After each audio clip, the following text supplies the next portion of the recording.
Chapter 517. Of course, Lu Ke and Shi Xiaotian didn't just stand on the street and talk. After Gu Fei left, the two randomly found a tavern and sat down in the corner. Although they blocked the depth of the water, the guild channel was always open. Lu Ke would pay attention to it from time to time.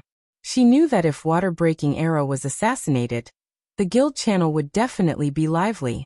In the end, things didn't go according to one's wishes. The more one didn't want to see something, the more it would happen. Lu Ke waited on tenterhooks. Finally, the guild channel exploded with activity. She went in and saw that water-breaking arrow had been killed, but the guild leader's order was not to tangle with those two. Was there a need to say who those two people were? Lu Ke didn't know what happened. She thought about how Gu Fei said he was going to find someone, but in the end, he became an accomplice. Her heart was filled with anger. Then she saw water-breaking arrow's righteous attitude in the guild channel. Brothers, don't worry. Focus on the main city battle and don't be impulsive because of personal grudges. Lu Ke was so angry that she couldn't say anything. Observing people's expressions was undoubtedly Shi Xiaotian's strong suit. He quickly noticed that Lu Ke's expression wasn't right, and immediately thought that something had happened. After asking carefully, Lu Ke slapped the table and replied, "Those two. What happened? They still killed that water-breaking arrow." Lu Ke said, "As long as we can get information from him, it doesn't matter." Shi Xiaotian smiled. That's true." Lu Ke nodded. But even so, these two people's reckless actions still needed to be seriously criticized. Looking at the orders in the guild channel, it was clear that these two weren't assassinating, but directly confronting each other. Fortunately, the guild looked at the big picture and didn't rush up to kill them. Otherwise, the two sides would fight to the death, and it would be hard to end the situation. Especially for Lu Ke. After all, Gu Fei and Sword Demon could easily leave and never contact each other, but she couldn't elope with them. Right now she blocked the depth of the water, but sooner or later, they would have to talk. In the end, Lu Ke was the pitiful person who had no choice. She was the one who hoped the two sides could have a harmonious relationship. "Don't be angry, don't be angry." Shi Xiaotian saw that Lu Ke was still angry and quickly comforted her. An angry woman isn't beautiful. She will age faster and have spots on her skin. Drink some water, take a deep breath, and remember some happy things. Drink? It's useless in the game. Lu Ke said. You can't drink in the game. I'm not leaving. I'm waiting to scold the two of them. Lu Ke said that she guessed that the two of them would definitely come to meet them after they escaped, so she didn't contact them and continued to wait like the Empress Dowager. Sure enough, not long after, the Sword Ghost sent a message. "Where are you?" "Not long," Sword Demon to say, "Maple Tavern." "Maple." "Maple," Lu Ke replied. "Maple Leaf Tavern." Sword Ghost found the location of the tavern on the street and hastened his pace. He pushed open the door and glanced around. Then he saw Lu Ke and the swindler girl sitting in the corner. Sword Demon was just about to step forward, but when he saw Lu Ke's clear profile, he immediately noticed that something was wrong. This was clearly the prelude to a storm. The Sword Demon didn't want to be the petrol soaring in the storm. He decided to avoid the sharp edge, pretend to be lost, go out and circle around again. Just as he was about to go out carefully, he saw that the swindler girl had already seen him and was pouting in his direction. Crap! This word flashed through the Sword Demon's mind. He saw Lu Ke turn around and saw that he was looking at her, but intended to leave through the door. He immediately flipped the table. Fuck. How dare you run? As soon as he finished speaking, Lu Ke had already rushed over with swift movement.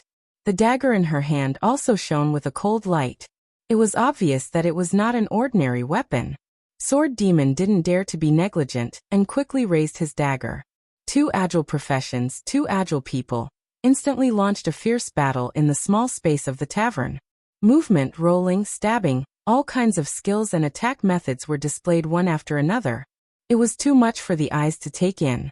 Finally, Lu Ke rushed to Sword Demon's position after a half-turn. She picked up a bench and swung it straight at the back of Sword Demon's head. "I told you to run!" Lu Ke shouted, and the bench hit accurately. Sword Demon only felt a buzz in his head. His head didn't bloom because of this. He was hit by a sap. Luku threw the bench away and turned to Sword Demon with her hands on her hips. Sword Demon helplessly squeezed out a bitter smile. He couldn't speak during the sap. It's okay. Everyone, continue. Seeing the players carefully preparing to slip out of the tavern, Luka quickly smiled sweetly to appease everyone. At this time, Sword Demon was hit by the sap. Xiaotian also walked over. Luku immediately began the interrogation. Where's that guy? She asked Gufei first. Luka didn't want to criticize him twice. He went offline. Sword Demon said. Luka looked at her friends list. He really wasn't online. He's lucky. The lucky one is you. Sword Demon was honest. He could imagine that if Luku roared and rushed at Gufei, she would have been thrown to the ground and groaned. I can prove it. Xiaotian said. That guy doesn't have the demeanor of a gentleman. He still knows how to be modest to a lady. Oh, you can tell? Sword Demon was surprised. So was Luku.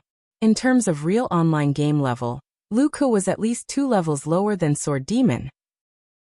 Although the parallel world was subversive compared to previous games, he had already adapted to it after playing for so long. The two of them hadn't fought in this game, but after a few rounds, Sword Demon knew that Luku was still not his opponent. The gap was even bigger than before. Compared to the previous mouse and keyboard swinging, this game was more difficult. Sword Demon knew Luku. He knew that she wouldn't put in any hard work to study.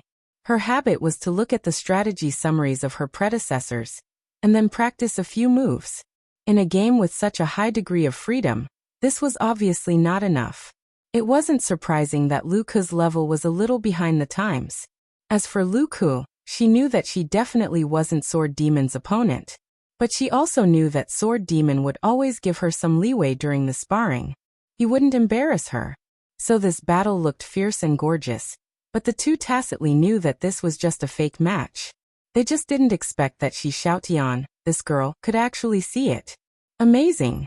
Sword Demon praised. To be able to see the inner meaning. She naturally had a certain level of skill in the game. A liar deserved to be despised, but a high level of game was also worthy of praise. Xiaotian just smiled. It's nothing. I have a natural sense of smell for deceptive things. Come, go back and sit. Luku patted the two of them. After giving Sword Demon a bench, her anger had basically dissipated.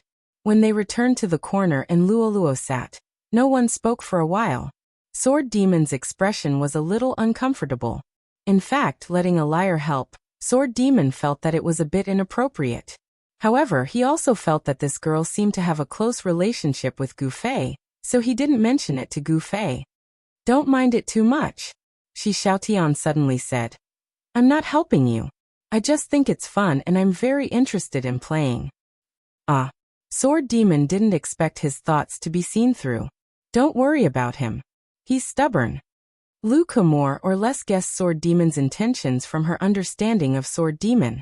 She was really a little afraid that this guy would stubbornly refuse the help from a liar.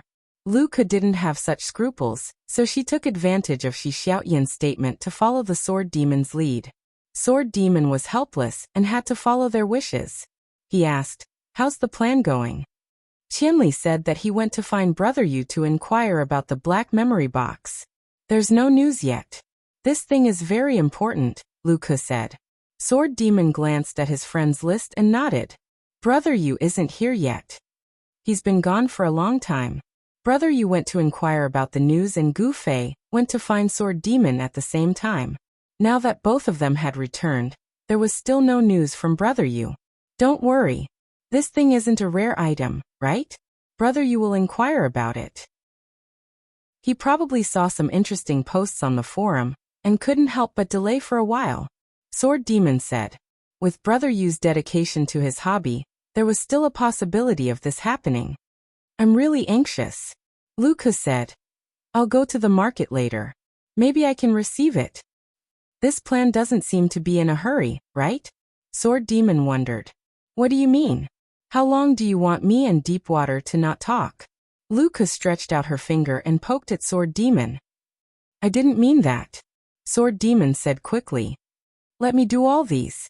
To be honest, every detail of this plan, it's better for you or your friends around you, not to participate at all. In case water-breaking Arrow or his colleagues or accomplices see it and know about it, it will more or less arouse his vigilance. Maybe all the previous efforts will be wasted, Shi Xiaotian said. That's right. Lu Ke nodded. She was also considered a celebrity in Forest Shade City. If she went to the market to collect the black memory box, which was a relatively special thing, there might be gossips. It was really not safe. What about you, little Tian? Lu Ke asked. Do you have any other partners or the like? No. Shi Xiaotian shook his head. You usually do things alone. Don't you need partners? Lu Ke said. Partners need to trust each other the most, but let two liars trust each other.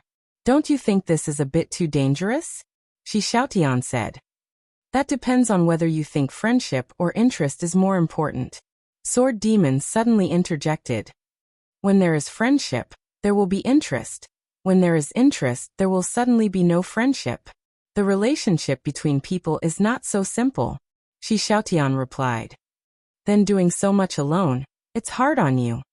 Lu Ke glared at Sword Demon and changed the topic. No. If brother you finds out where the monsters drop, then I'll have to trouble you to farm them. In addition, there is a part of the content that needs your presence. Shi Xiaotian smiled. Chapter 518. In the blink of an eye, another day had passed. Gu Fei immediately contacted Sword Demon and the others after he went online to show his attention to the progress of this matter. In the Maple Leaf Tavern, Gu Fei saw Sword Demon and Lu Ke. The two of them were slumped over the table. When Gu Fei came over to greet them, the two of them only raised their eyelids slightly.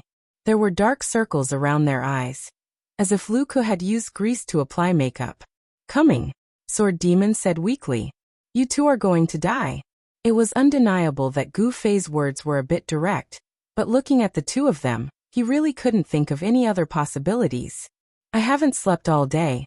I just came back from the leveling area. I'm really going to die, Lu Ke said. What are you busy with? Gu Fei asked. What are you busy with? Farming things, boss. This kind of work should be done by mages.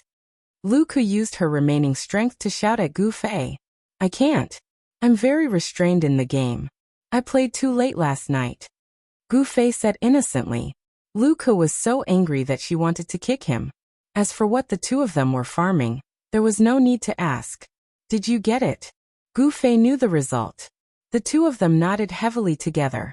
Last night, after asking around and seeking confirmation, brother you finally returned to the game with definite news. As soon as he saw that Gu Fei wasn't there, he told the news to Sword Demon. The skill scroll of Black Memory Box was randomly dropped by level, 50 humanoid monsters. Then everyone split up. Shi Xiaotian went to the market to see if he could buy it. Sword Demon, under Lu Ke's guidance, went to the level, 50 leveling area of Forest Shade City. Shi Xiaotian, who went to the market, found nothing, and Sword Demon and Lu Ke had it even harder. Level 50 monsters were almost 10 levels higher. With Sword Demon's level, it was usually efficient to solo level 5 or so, but it was a bit difficult to surpass 10 levels. At this time, with the addition of Lu Ke of course, it couldn't be considered a team, so they still had to work hard. Later, a few members of the elite squad heard the news and rushed over to help, treating it as leveling. With a few top experts working together to kill the small monsters, the situation naturally changed greatly. However, the broken environment of Shady Forest City really restricted one's performance. Otherwise, why would so many players migrate and leave behind a ground full of lurkers? Grinding through the night could be said to be barely getting by. What was even more tragic was that the sun had risen high in the sky, and the legendary Black Memory Box was still something that only existed in the memories. I go offline when the sun rises. This is the lifestyle of the experts. However, Sword Demon, who was offline, rolled left and right and still couldn't fall asleep. This matter took up too much of his emotions. If he didn't solve it, he would always think about it. With that, he struggled to get up and get back into the game. It was also early morning in the game. Under the warm sunshine, Sword Demon saw Lu Ke looking at him with a tired smile. I knew you'd come back, Lu Ke said. You're the same. The sword demon smiled. In times of difficulty, he found that he always had a partner by his side. This feeling was always very happy. Let's go. The two of them stepped back into the land where they were farming monsters. Without the help of the experts, the two of them returned to the state of being careful and strenuous. They kept grinding until the few of them went back online and rejoined the party. The sun was about to set, and even Gu Fei had entered the game. Finally, a small monster happily threw out a black memory box scroll. The two of them felt as if a heavy burden had been lifted from their shoulders. At that moment, they wanted to lie on the ground. The other guys had enough sleep. After completing their mission, they immediately went to do their free activities. Sword Demon and Lu Ku were both unbearably tired. The walk to the tavern was like a dream. Little Tian, give this to her when she comes. Lu Ku solemnly handed a magic scroll into Gu Fei's hands. She's not here. Gu Fei opened his friend's list and glanced at it. Indeed, she wasn't there. I'll leave it to you. With that said, the two of them struggled to get up from the bench. Lu Ku failed halfway and hurriedly called out to the sword demon. Quick, help me up. I feel like my legs aren't mine anymore. You're exaggerating, Gu Fei muttered. He saw the two of them supporting each other and walking out the door. I really have to sleep. I'll come back when I wake up. Sword Demon patted Gu Fei as he walked past him. When is that? Gu Fei hurriedly asked. When these two guys woke up from their sleep, he wouldn't be online no matter what, right? If it was just 2 or 3 hours of sleep, he could reluctantly accept it. When they came online again, it would probably be time for the operation. Gu Fei didn't want to miss a good show. Oh right. You haven't heard of the plan yet. Lu Ku seemed to remember something, but she quickly waved her hand. Ask little Tian when you give it to her. We'll leave first. The two of them left just like that. Gu Fei held the magic scroll and thought about a very important question. If Shi Xiaotian didn't come online, how long would he have to wait? This scroll really shouldn't have been handed over to him. Thinking of this, Gu Fei didn't chase after the two who were too tired to support themselves anymore. He turned to the mailbox and prepared to send it to Shi Xiaotian. Although he didn't want to miss a good show, compared to being an audience, it was more important not to delay official business. 6 o'clock in the morning. 3 figures appeared stealthily on a street in Shady City. This was the time of the day when the number of people in the game was relatively low. The overnight cats and the working gamers would cause a bit of a gap because they left early or were late. At this time, the street was quiet. The street, which was usually covered with muddy footprints, had been refreshed by the system. The 3 people walked from the east end of the street to the west end, and then from the west end to the east end. After watching for a while, one of them pointed to the roof on the side. One of them flashed and appeared on the roof, while the other gradually disappeared into the air. Teleportation stealth. These 2 people were, of course, Gu Fei and Sword Demon. Last night, on the way to send the magic scroll to Shi Xiaotian, Gu Fei happened to catch this girl online. He immediately knew their plan, and finally decided to follow their schedule. That night, Gu Fei didn't play anymore. He went offline early to rest. In exchange, he got up early so he appeared on this secluded street at this time. Hey, Gu Fei, who was on the roof, poked his head out at this time. Are you sure he'll go from here? There won't be any accidents, right? I'm not sure. This is only the shortest way to the offline area. If he's not going to go offline immediately and has something else to do, of course, he won't go from here. The person who was still on the street answered Gu Fei and Lu Ku. Then he'll definitely come before 7? Gu Fei asked again. Hey, of course we're not sure. That's why we came here early at 6 o'clock to wait. Lu Ku said. According to the normal habits of the overnight players, they usually went offline around 7 in the morning. Lu Ku and the others, just in case, started to make arrangements at 6 o'clock in advance. I hope he can come earlier. Gu Fei mumbled and retracted his head, lying on the roof to reduce the target. Call me when he comes. Gu Fei shouted. Okay. Sword Demon, who had disappeared into the air, responded. Then you two wait here. I'll also go prepare. Lu Ku said and left the street. Lying flat was the greatest concealment that Gu Fei could do. Below, Sword Demon, after dealing with guys like Gu Fei, knew that stealth was not reliable at all. Seeing a large pile of sacks outside a door, he immediately flashed there, only occasionally sticking half of his head out to pay attention to the movement on the street. Shi Xiaotian's plan was far more complicated than they thought. It wasn't as simple as her getting the scroll and immediately using the studio's name to find Broken Water Arrow. Gu Fei originally thought that this part of the work had nothing to do with him. What he wanted to see was the scene where she got the video, and then went to find Deepwater Arrow. This was a complete misunderstanding of priorities. How to design to get information from Broken Water Arrow was obviously the key point. Trust. The first thing to do was, of course, to deceive Broken Water Arrow's trust. Broken Water Arrow certainly couldn't rashly reveal his secret plan to a stranger who was wary of him. Therefore, he must first eliminate his wariness to have a chance. This was originally a very tricky problem, but it just happened that Sword Demon and Gu Fei's assassination of Broken Water Arrow provided an opportunity. At this time, Broken Water Arrow naturally understood that Sword Demon wasn't going to consider Deepwater Arrow's idea, and was determined to kill him to the end. With the first time, of course there would be a second time, and this second time would become a part of Shi Xiaotian's drama. This assassination by Gu Fei and Sword Demon was just a show. Shi Xiaotian would save Broken Water Arrow at the critical moment. Brilliant, too brilliant. In this way, getting close to Broken Water Arrow would be a matter of course. Shi Xiaotian's use of the opportunity turned Sword Demon's first assassination of Broken Water Arrow into the first part of the action, which attracted praise from Yutian Shenming, and unscathed in battle. These two guys, seeing that it was a beauty, had already lost their stance. It's not that simple, Shi Xiaotian said. After all, I will talk to him about business later, and he will immediately understand that I didn't save him by chance. It's just that since he has already received my kindness, his heart will always become a little softer, so there will be a chance to knock down his guard. There are still a lot of things to do, but let me do them. You just have to act this play well.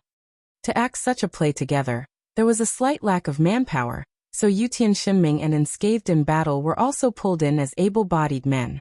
They would play the role of a savior together with Shi Xiaotian. After all, the strength of Gu Fei and Sword Demon, who played the role of assassins, was obvious to all. It was too much for a random character to defeat these two people. In the meantime, everyone also considered that with Gu Fei's strength, with two more helpers, would the defeat be too fake? In the end, it was Gu Fei who patted his chest and guaranteed that he would definitely lose flawlessly. This was actually a skill, and Gu Fei was no stranger to it. Usually, when he sparred with others, especially with the elders, he would often use this skill. The worst was, of course, to give way to the opponent, which was more painful than directly defeating the opponent. A little more advanced was to make it so that both sides knew, but the audience did not. In the eyes of the audience, it was a tie, but the people in the game had a clear idea of the outcome. And Gu Fei had reached the highest level of attainment. He could even deceive his opponent, making them feel complacent about their victory, completely unaware that Gu Fei was secretly giving way. Chapter 519. The streets were quiet. Occasionally, players would walk by, but as long as they didn't wear a hat or mask and walked arrogantly, they definitely weren't people from Extreme Frost. In Extreme Frost, other than some of Lu Ke's female troops who didn't want to wear that disguise, everyone else in Extreme Frost had already put on makeup. Although they were having fun in the forest, they were too embarrassed to show off their disguises in front of the public. So once they left the forest, everyone wore a hat and covered their faces and walked on the narrow path, looking very sneaky. 6:30 p.m. sharp. Half an hour had passed since the ambush. Finally, the sneaky figure that Gu Fei and the others were waiting for appeared on the other side of the street. After Sword Demon aimed, he immediately shouted in the team channel, "The target has appeared, but the situation has changed." "What's the situation?" everyone asked. "He's not alone," Sword Demon said. On the roof, Gu Fei carefully peeked his head out, and could only see half of the street and half of the body. One of them was undoubtedly Breaking Water Arrow, but there were several other players around him. It must be that bastard Water Depth who called for some people to protect him. Lu Ke gritted her teeth. "It's actually nothing, it's nothing." Gu Fei said. How can we do that? Sword Demon quickly said. Of course he understood Gu Fei's intentions. However, everyone had done so much for the sake of protecting Deepwater and his fellow guild members.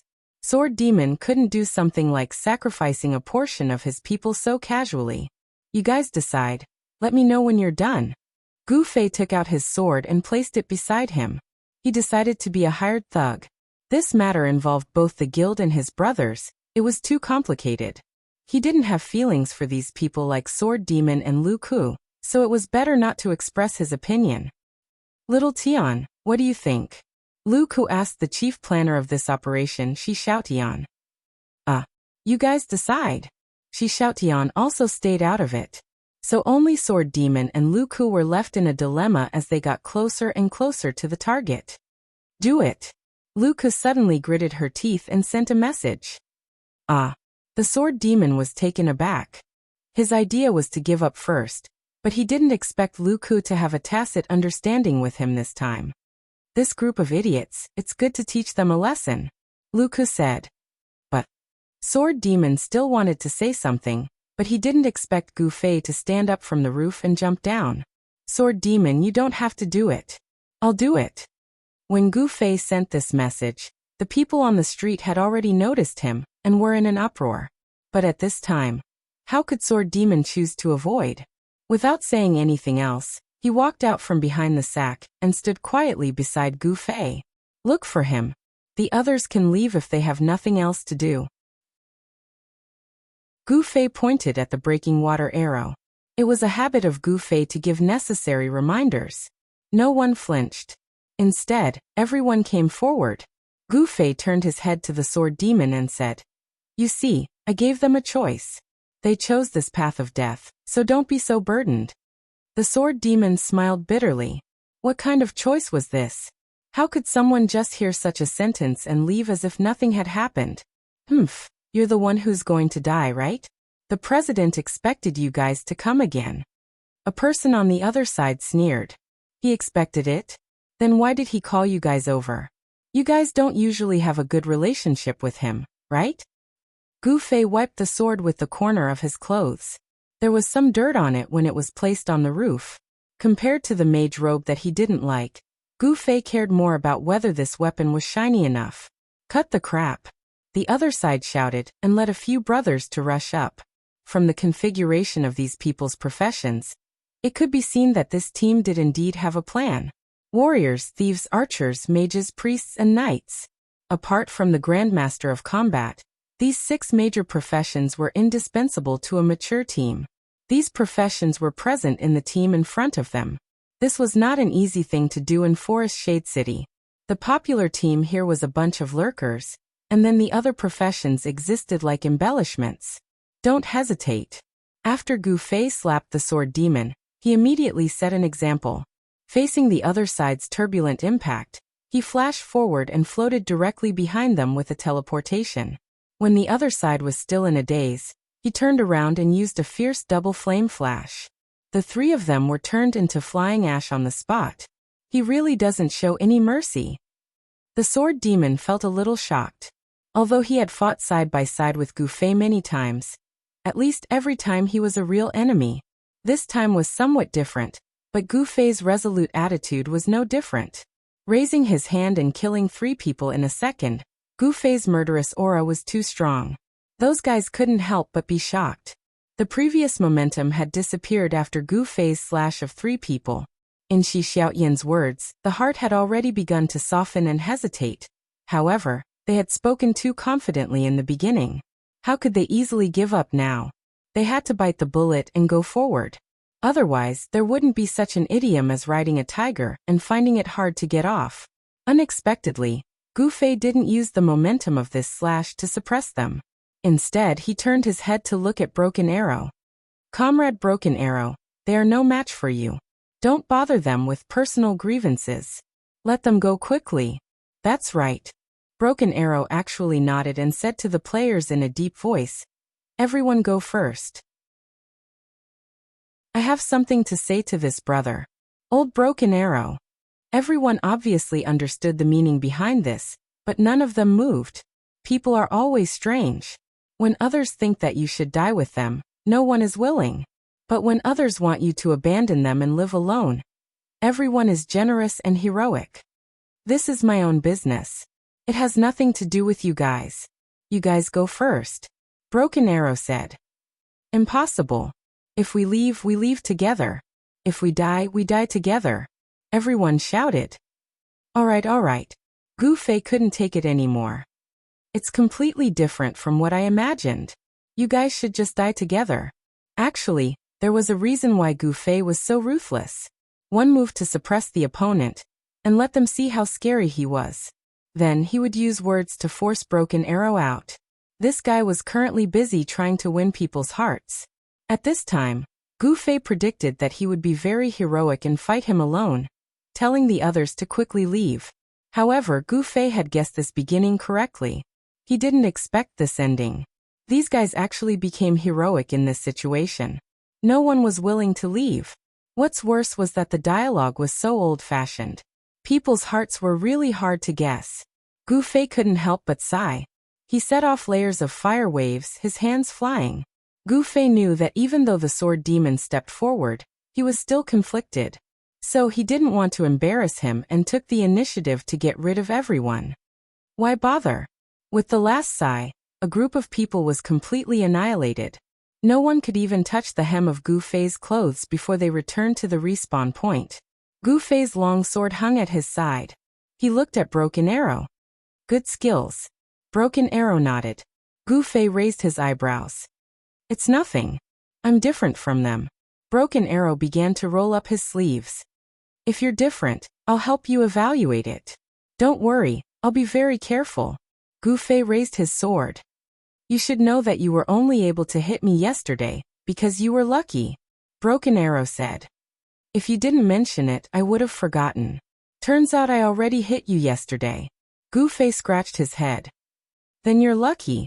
I'm always very good at hitting people I've already hit before. Broken Arrow sneered and suddenly attacked. With a flip of his palm, a cold light flashed. A strong wind had already reached Gu Fei's face. Gu Fei hurriedly turned his head to dodge. He only felt a chill on his cheek. He reached out and touched it. There was already a bloodstain. Looking at Broken Arrow again, he was also surprised that Gu Fei was able to dodge this attack. What he was holding in his hand wasn't the exaggerated and exquisite longbow that Yutian Shinming and the others often used, but a short crossbow. Moreover, looking at his posture with his right hand flat, and his left hand dragging below, it didn't look like he was shooting an arrow. It was more like he was shooting a gun. Gu Fei suddenly realized that if this guy was really like the rumors said, and was a retired soldier, then military knowledge and close combat weren't all his advantages. Shooting. Perhaps this was his strongest point. With regards to this technique, how could ordinary people like Yutian Shinming and the others who had never touched a gun be on the same level? Just as he was thinking, he saw Broken Arrow's index finger move again. It was obvious that he was going to pull the trigger. Gu Fei hurriedly used his footwork to turn to the side. A cold light had already shot past where he was standing. Good eyesight, good reaction. Water-breaking Arrow said without batting an eyelid. The four fingers of his left hand, which were originally under his right hand, turned up slightly, which happened to cover the movement of his right index finger. Gu Fei could no longer judge his shot from the movement of his index finger. The best way to knock down an opponent is to use a pistol. This old saying from his dad sounded in Gu Fei's ears. Of course, with Gu Fei's current martial arts attainment, he knew that his dad was only using an analogy. What he meant was that modern technological weapons had greater speed and lethality than Kung Fu. It wasn't specifically saying that pistols were better than Kung Fu. But this saying was also a bit suitable for Broken Arrow. The shooting speed of the crossbow in his hand was far faster than the bows of Yutian Shinming and the others. What was worse was that the range of movement was too small. At this time, when he blocked with his left hand, his right index finger didn't even have any range of movement. With such concealment, even Gu Fei felt that it was very troublesome. This kind of feeling was a bit like meeting an opponent with a gun in reality. But in reality, even with a gun, there was still a need to talk about the shooting level. If an ordinary person held a gun, It was hard to say whether they could hit a target 10 meters away. But if Broken Arrow was a soldier, then he would be proficient in this area. Now that he was in the game, with a large amount of assistance from the system, it was even more difficult to deal with him than in reality. But facing this kind of predicament, Gu Fei actually showed a happy smile. It was still possible to meet an opponent with Kung Fu in reality through visiting, but this kind of opponent was really rare. It was really great to be able to play this game. Chapter 520. What's going on? What's going on? Let me have a look. There were two people standing on a roof a few streets away from this street. One was a priest, and the other was a knight. They were young Master Han and Brother Yu. At that moment, Brother Yu had an anxious look on his face as he kept shouting. The young master of the Han family heard the urging and passed the binoculars in his hand to him thoughtfully. What kind of person is drinking so early in the morning? When Brother Yu took the telescope, he saw Han family young master's right hand was shaking a wine glass. This was just a pub where he drank. Han family young master took the glass and went straight to the rooftop. It was 6 o'clock in the morning. Most of the people who came to the pub were just taking a break. It was rare to see someone drinking. Someone who likes drinking. Han family young master answered casually and drank the wine in one gulp. Are you not going to return this thing? Brother Yu raised the telescope in front of his eyes and asked. I've almost forgotten who its owner is. The Han family young master said. Tsk tisk. Brother Yu adjusted the angle and asked, where is he? Han family young master raised his hand and twisted his head. Brother Yu said, oh, and then asked in surprise. Where is he? Didn't you say there were many people? That was just now. They are all dead now. Han family young master said. Qianli? He is getting stronger and stronger. Brother Yu was a little scared. It had only been 2 minutes since Han family young master saw them meet. You should have known that when dealing with these ordinary characters, he has never been serious at all. He often says that it's as easy as lifting a finger. It's not arrogance, nor is it a joke. It's a very sincere statement of fact. The young master of the Han family said. That guy is water-breaking arrow? Brother Yu asked. What kind of posture is he in? Brother Yu was puzzled. Suddenly there was another shout. He's moving. The moment he finished shouting, the binoculars had already disappeared from his hands. The Han family young master had snatched them away to look at them. Big brother. Brother Yu wanted to cry, but no tears came out. When he was free, he would take a few glances at him, but when there was an exciting plot, he would immediately take it back. Brother Yu felt that he was so shabby. As a dark knight, it was not difficult for him to spar with a light priest, but the problem was that he did not dare. Although this person was a priest of the light, his heart was very scary and dark. On the street that the two of them were paying attention to, there was indeed a commotion. But what was surprising was that the first to move was not Gu Fei, nor was it Water-Breaking Arrow, but Sword Demon. Gu Fei and Water-Breaking Arrow both focused their attention on each other. The situation in front of them was created by the two of them, as if they were fighting one-on-one. Sword Demon was determined to make his presence known. He suddenly used his ultimate move Fog Shadow Ambush, and rushed towards Water-Breaking Arrow. But Water-Breaking Arrow was still calm about this ambush. At the moment when Sword Demon moved, he had already made his move, quickly stepping to the left. Gu Fei sighed. Sword Demon's Fog Shadow Ambush had a sprinting distance. This was the source of its impact and destructive power, but it was also one of his flaws. Think about this sprinting distance, it was not teleportation. No matter how fast the movement was, it would not be faster than a stab from a face-to-face. The first time Gu Fei encountered this move, the super-fast movement and the 2-second disappearance were indeed a little hard to guard against. However, after this experience, people like Gu Fei were more wary of this move. For people like Gu Fei, it was not as scary as it was the first time. This depended on how Sword Demon adjusted, how to predict, and how to make good use of the 2-second disappearance. And these were all experience, skills, qualities that Gu Fei had accumulated through 20 years of systematic learning. For Sword Demon, who was just playing the mouse and keyboard over and over again, even if he had played for 20 years, Gu Fei would not feel that there was much difference between him and the auntie selling onions on the street. Just by looking at water-breaking arrow's actions, Gu Fei knew that this move of Sword Demon's was not optimistic. At first glance, water-breaking arrow seemed to only pay attention to Gu Fei, but in fact, he did not miss Sword Demon's actions at all.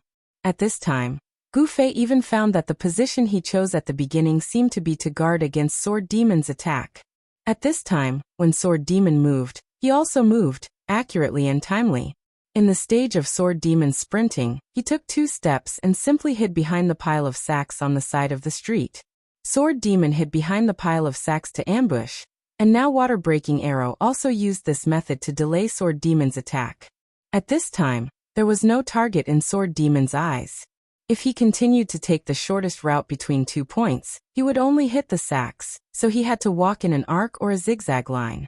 The movement distance had been forcibly extended, and water-breaking arrow had more time to make the next step. It was more likely that because Sword Demon ran too far, when he reached water-breaking arrow's side, the skill had already ended, which would be even more tragic. However, this kind of relatively low-level mistake would not appear on Sword Demon, who had a perfect grasp of the game skills. Seeing that he was still sprinting, Gu Fei believed that the skill time was enough. Disappear, rush out of the corner and attack from his side. This was the thought in Sword Demon's mind, but he did not expect that just as he was about to make this step, the pile of sacks suddenly rolled down one by one. Fuck! Gu Fei couldn't help but shout. He didn't expect water-breaking arrow to do this. Gu Fei specialized in all kinds of changes and techniques in fighting, and water-breaking arrow simply used the surrounding environment and props. This was something that Gu Fei really didn't expect. The sword ghost obviously didn't expect this either. The burlap sack that suddenly collapsed almost crushed him. He hurriedly dodged to the side, wasting time and movement. When he wanted to turn back, he saw the burlap sack all over the ground and the water-breaking arrow leaning against the wall, still trying to pull away from him. Sword Demon regretfully cancelled the skill. He knew that the skill time was not enough to reach water-breaking arrow. Quickly dodge! Gu Fei hurriedly shouted. He didn't expect Sword Demon to not even move after canceling the skill. Before he finished speaking, the crossbow in water-breaking arrow's hand flashed with a cold light. In the process of doing these actions, his right hand holding the crossbow was always stable. The moment Sword Demon stopped, he had already made an attack. Sword Demon's dodging was just moving as fast as he could. Of course, he couldn't dodge this attack. He turned around and retreated to Gu Fei's side with a short arrow stuck in his forehead. Gu Fei let out a long breath. He was used to creating instant kills and seeing instant kills. After being hit by water-breaking arrow, he was immediately finished. At this moment, it seemed that his attack wasn't as sharp as it used to be. Hide to the side. Gu Fei pushed Sword Demon to the side behind the pile of sacks. Sword Demon only felt very depressed, but he knew that he couldn't help much. He was the #1 expert in the game in the past, but now he found that there was a confrontation in the realm of experts that he couldn't get involved in. How painful was this? After the painful Sword Demon shrank back into the pile of sacks, he even forgot to pull out the arrow in his forehead. Water-breaking arrow still stood in the same place. He didn't seem to have any intention of killing Sword Demon. His crossbow was pointed at Gu Fei again, and his left hand covered his right index finger again. Hey. At this time, Luca's voice appeared in the team chat. Do you need help? Luca was a thief and knew stealth. She was actually standing on the street, but she was watching from a relatively far place. Everyone's original plan was to help water-breaking arrow, but now it was the other way around. It really hurt their pride. Sword Demon's pride was indeed fiercely crushed, but Gu Fei was still calm. Do you think he needs help right now?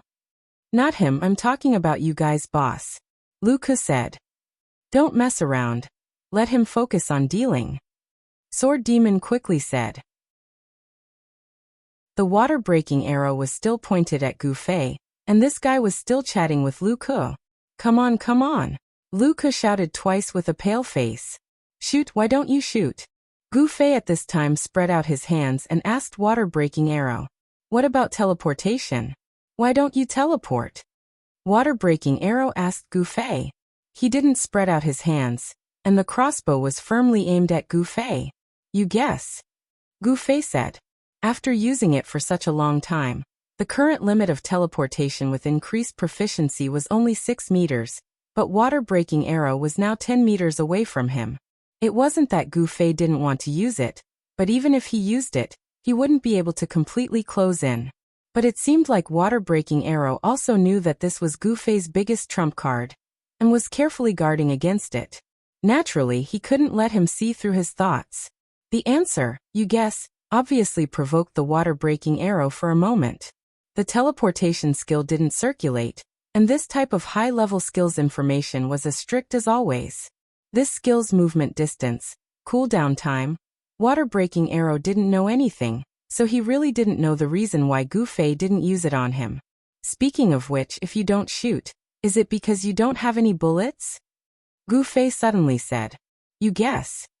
Water-breaking arrow gave a tooth for a tooth, but in his heart he was shocked. Because Gu Fei indeed said what was on his mind. The structure of his 6-mechanism repeating crossbow was the same as a revolver, a rotating arrow box that could hold 6 short arrows. Every time the trigger was pulled, a short arrow would automatically be ejected from the box and hung on the string. And this crossbow had a total of 6 strings, and each string could shoot an arrow, just enough to be used 6 times. And after 6 times, the string had to be reattached, and the arrow box had to be taken out to reload the arrow. The operation was much more troublesome than ordinary archers. At this time, he had already used 3 arrows. Water-breaking arrow didn't think that Gu Fei would be so difficult to deal with. Just now, at that kind of distance, he couldn't accurately hit the target with 2 arrows. Speaking of which, the attack of his equipment wasn't very high. Fortunately, the opponent was only a mage, and with the use of skills, it should be enough to kill him. Snipe. After this skill was used, the arrow speed and damage would be greatly increased. Water-breaking arrow at this time was a bit regretful that he was a bit careless. The first arrow Gu Fei just barely dodged. If he had used snipe at that time, it was very likely that he would have hit the target. And after that, he still didn't use the next 2 arrows, and deliberately set up a trap. He understood that Gu Fei was an expert, and after experiencing it once, he had already adapted to this kind of speed. He wanted to let Gu Fei get more used to it, and then suddenly increase the speed of the last 3 arrows into a killing move. Chapter 521. The street seemed to return to peace in an instant. Sword Demon shrank behind the sack, feeling quite aggrieved. He was an expert, but now he was reduced to such a state. No one would feel good. He really wanted to poke his head out to see the situation, but he didn't dare. It wasn't that he was afraid of death, but he was afraid of causing trouble for Gu Fei. He knew that he had become a burden in this battle. When he thought of this, he even had the thought of deleting his account. On the street, Gu Fei and Broken Water Arrow didn't move, both staring at each other. The difference was that Broken Water Arrow was aiming at Gu Fei's mouth. He was only afraid of Gu Fei's teleportation move, and he was also guarding against this move. Fortunately, no matter how much he chanted, his lips would always move. And Gu Fei was staring at Broken Water Arrow's hand. He was glad that this was a game, and all kinds of attacks and skills had some beautiful effects. For example, if he shot an arrow from a crossbow, there would definitely be a clear flash of cold light, just like the fire of a real gun. Although it would be a little slower than the movement of a finger, it was still real. If he relied on the movement of his fingers to dodge, if he met a sinister and vicious opponent, his fingers would shake like they were cramping. Even Gu Fei couldn't stand it. Lu Ku, who was watching the battle stealthily from afar, was also very nervous. She held her breath, waiting for the two to start attacking each other. But in the end, she held her breath and didn't see anyone make a move. Finally, she couldn't help but send a message. How long are you two going to stare at each other? Gu Fei sighed in his heart and said, looks like you. Just as he said these 3 words, he saw Broken Water Arrow take a big stride forward. Gu Fei was startled and quickly dodged as well. As a result, the two of them saw that the other party was not doing what they expected, and hurriedly steadied themselves. Gu Fei smiled bitterly. He had experienced this situation before. Back then, when he was dueling with Feng Xing, the one who could move unhindered across the 4 seas. That guy had been staring at his mouth. Just as he was about to speak, Fengxing had anxiously tried to dodge Gu Fei's teleportation. This time, the water-breaking arrow had obviously made the same mistake. However, Gu Fei had also been so focused that he had forgotten himself, and had also started to move. The two masters instantly realized what was going on and were a little embarrassed. Lu Ku, who was watching the battle, sent a congratulatory message. "What are you two doing? Are you cramping?" "Don't worry, I'm not chanting," Gu Fei said. Water-breaking arrow suddenly felt that he had fallen into a disadvantageous position. His opponent could fake just by moving his mouth. How confusing was that? Now that he suddenly spoke, could it be that he wanted to suddenly mix in a chant in his words to catch him off guard? Breaking arrow thought like this and slowly took 2 steps back.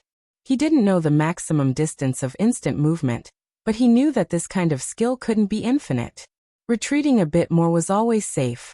Although the further the distance, the lower his chances of hitting the target, the overall benefit was still him. "Looks like you're going to compete in patience with me." This was what Gu Fei wanted to say the first time he opened his mouth. Now that he saw the water-breaking arrow's retreat, he was even more certain of his conjecture. The water-breaking arrow wanted to see Gu Fei's movements clearly before striking. Water-breaking arrow was silent and focused on Gu Fei. At this time, Gu Fei's words seemed to be a trap to him. Maybe he would say something and then instant movement would come out. "If we're comparing patience, you win," Gu Fei continued. "I don't have time. I have to go to work in a bit." Gu Fei looked at the time. Water-breaking arrow continued to be silent. "Okay, I'm coming." After Gu Fei suddenly said this, he raised his sword. There was no chanting, no curved movement. Gu Fei walked in a straight line, the shortest line between 2 points. Water-breaking arrow didn't think that Gu Fei would be so bold and direct. He didn't put his gun in his eyes at all. In this situation, why would water-breaking arrow hesitate? Shooting was his only choice. A cold light flashed. The sniper shot was released. It was faster, fiercer, and more powerful than the previous 3 arrows. "You can dodge this?" Water-breaking arrow didn't believe that Gu Fei's reaction speed could reach this level. Gu Fei indeed did not react. He himself was like an arrow that was shot out, charging straight towards the breaking water arrow. Water-breaking arrow's sniper shot hit right between his eyebrows. His marksmanship was impressive. It was a pity that this was not a real gun, so it was impossible for this shot to explode his head. Gu Fei waved his arm, and the arrow was wiped away like a drop of sweat. A stream of blood flowed down from his forehead, but it did not stop Gu Fei's advance in the slightest. Too reckless. Water-breaking arrow and Lu Ku, who was watching the fight, all had the same thought. Because from Gu Fei's actions, this guy didn't seem to want to dodge this arrow. He was ready to face it head-on. Wasn't this guy afraid of being killed in a second? Although a godly archer could kill a mage in a second with a sniper shot, water-breaking arrow was undoubtedly a godly archer. Facing this kind of opponent, he should have this kind of vigilance. It was useless to think about this now. Water-breaking arrow quickly turned around and left. He didn't want to fight with Gu Fei in close combat, and he didn't want to waste the remaining 2 arrows. He hoped to stall until the cooldown of his sniper shot was over before shooting the second arrow. Gu Fei didn't dodge the first arrow already made him confident. If Gu Fei could dodge, of course he wouldn't do it head-on. This showed that he couldn't dodge a shot with this speed. However, Gu Fei took the arrow head-on and rushed forward a few steps. He had already closed the distance to use teleportation. Of course, he wouldn't be stupid enough to play chase with a godly archer who had an advantage in agility. This was an opportunity that he had worked hard to get close. Teleportation. While water-breaking arrow was preparing to run away, he still saw Gu Fei's lips slightly moving. He guessed that he was going to use teleportation to get close. He already had a plan on how to defend against this move, so he immediately rolled on the ground. No matter how Gu Fei moved, he could only occupy a position next to water-breaking arrow. Water-breaking arrow didn't believe that he would be so unlucky to roll to Gu Fei's feet. As he rolled, he glanced at the side of his eyes. Sure enough, he wasn't so unlucky. With this roll, Gu Fei, who suddenly appeared next to him, was thrown to the side. Without waiting for him to completely stand up, Water-Breaking Arrow raised his arm and pointed the muzzle at Gu Fei. You didn't dodge the first arrow. Do you dare to take this arrow head-on? Taking advantage of the opportunity to dodge, he calmly opened up a position. During the cooldown of teleportation, he could run while changing the arrow box. This was the reason why Water-Breaking Arrow wanted to gain the upper hand. To put it bluntly, he didn't have the confidence to kill Gu Fei with 3 arrows. He didn't expect that his reaction was fast, but Gu Fei's reaction wasn't slow either. When he used teleportation, he had already clearly seen Water-Breaking Arrow's rolling action. At this time, he immediately turned his leg and swept it right at Water-Breaking Arrow's hand. Water-Breaking Arrow's hand tilted. With a whoosh sound, this arrow missed and brushed past Gu Fei's side. Water-Breaking Arrow was shocked. He saw Gu Fei's leg sweep, and the sword in his right hand had already followed and slashed. Water-Breaking Arrow really wasn't an ordinary character. Facing a professional fighter's attack, he didn't panic at all. He shrank his body and narrowly dodged it. Then he stretched out his left hand and even chased after Gu Fei's wrist to grab it. This was naturally bullying Gu Fei's absolute weakness. With direct physical contact, people like Unscathed in battle could forcibly twist Gu Fei's head and put it on the muzzle. So although he knew that this move wouldn't cause any damage, when he thought of the serious consequences that could develop into a wrestling, Gu Fei had to dodge. For him, this was even more terrifying than a move that could cause damage. Retracting his hand to dodge Water-Breaking Arrow's grab, Water-Breaking Arrow's right hand that was holding the crossbow pointed at him again. Gu Fei quickly waved his left hand and slapped Water-Breaking Arrow's aim askew. This time, Water-Breaking Arrow obviously learned his lesson. He didn't shoot in a hurry and kept this precious last arrow. But at this time, Gu Fei's cooldown of teleportation was recovering minute by minute. Water-Breaking Arrow's situation was obviously quite unfavorable. After a few rounds of punching and kicking, he still didn't have the chance to aim the crossbow at Gu Fei. He was also very surprised by Gu Fei's accuracy and agility. Fight! At this point, Water-Breaking Arrow could only make a last-ditch effort. When Gu Fei's sword slashed towards him, he didn't wave his hand to grab Gu Fei's wrist like before to force back Gu Fei's attack. Instead, he ignored the sword. At the same time, both of his hands held the crossbow tightly and steadily raised it towards Gu Fei. Let's see if your sword is faster or my gun is faster. Worst comes to worst, we'll both die. Water-Breaking Arrow's sniping cooldown was now over. He believed that there was no reason for a mage to take 2 sniping shots. And this time, it was already too late for Gu Fei to stop his attack. This was the result of him ignoring Gu Fei's attack. He knew very well what it meant to be hit by Gu Fei's sword to kill a mage. But an archer's attack setting was different from a mage's. As long as the arrow was released, even if the attacker died, the damage would still exist. But a mage's magic was non-physical. The setting was that if the mage died, the magic wouldn't have any damage. So in the current situation, as long as Water-Breaking Arrow could release this arrow, even if he couldn't dodge Gu Fei's attack in time, both sides would die together. But if this arrow could kill Gu Fei first, even if Gu Fei's remaining flames burned him, there wouldn't be any danger. No matter what, he wouldn't be at a disadvantage. Water-Breaking Arrow used all his strength to pull the trigger, but he felt a trace of abnormality. The arrow didn't shoot as he expected, because after pulling the trigger only shook slightly. It didn't have the pleasure of pulling the trigger to the end. Hey, things like guns will always have some mechanical problems from time to time.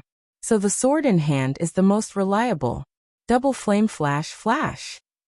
Gu Fei saw that it was impossible for the Water-Breaking Arrow to dodge this sword, so he immediately chanted this killer move.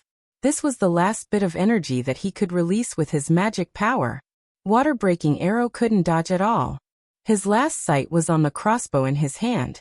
He suddenly saw a small ball of paper stuck behind the trigger. Could it be that time? Water-Breaking Arrow's mind flashed. During the second round of close combat, Gu Fei's left hand had slapped away an attack that was aimed at him.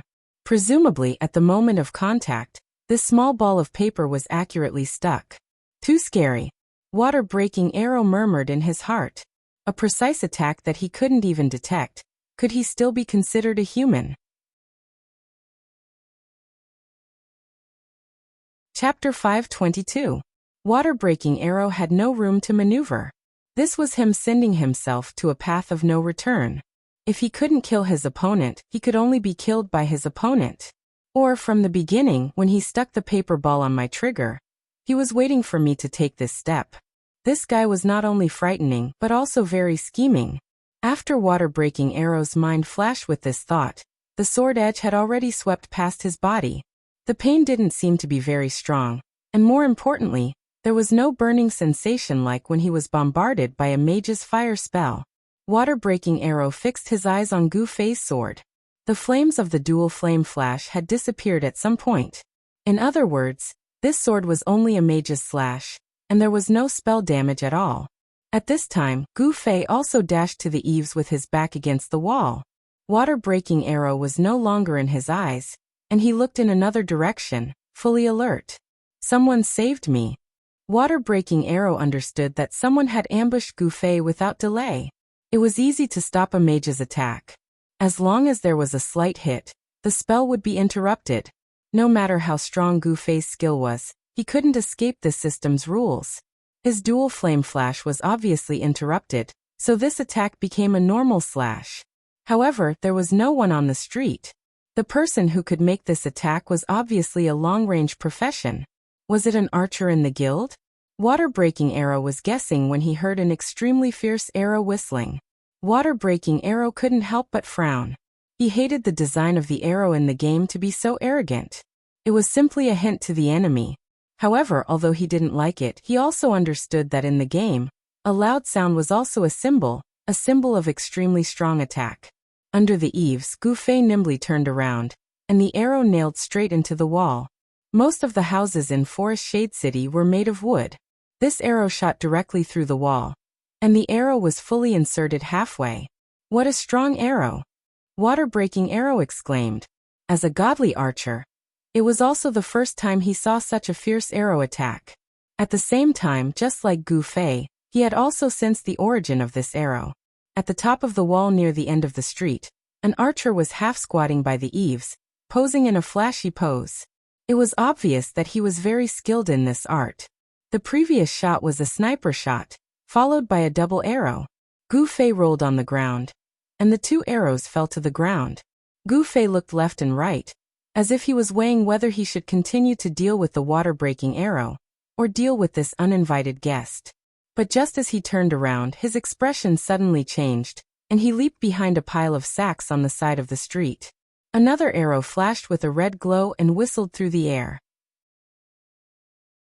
Gu Fei had already dodged it, but he didn't expect the arrow to suddenly change direction and chase after Gu Fei, rushing behind the pile of sacks. White light! Water-breaking arrow clearly saw a flash of white light behind the pile of sacks. He was startled and hurried over, but Gu Fei's figure was already nowhere to be seen. Dead. Water-breaking arrow was startled, but he didn't feel surprised, because he knew that Gu Fei had been hit by his sniper shot, so of course his HP wasn't full. He had just used teleportation, so it must still be on cooldown. More importantly, the arrow actually had a tracking effect, which was very unexpected. Water-breaking arrow was sure that it wasn't a tracking arrow. Tracking arrows were extremely slow, even slower than a mage's fireball. But the arrow just now had the quality of a sniper shot, and it even had an automatic tracking effect. How could he dodge it? Water-breaking arrow thought about the strange red light on the arrow just now. Water-breaking arrow guessed that this was another new skill. Thinking about it, he looked back and saw another archer standing in the wind far behind him. Looking at the figure, it was obviously a female. Gu Fei was dead. So Sword Demon quickly sneaked out from behind the pile of sacks. He wanted to retreat quietly, but he heard a roar. A warrior flew down from the roof, and his feet landed on the ground, making everyone's heart tremble. Then he waved his arm, and a furious whirlwind was released wildly on the street. It wandered around, obviously aiming at Sword Demon who was in stealth. Stealth was slow, and this whirlwind was aimed at the previous hiding place of Sword Demon.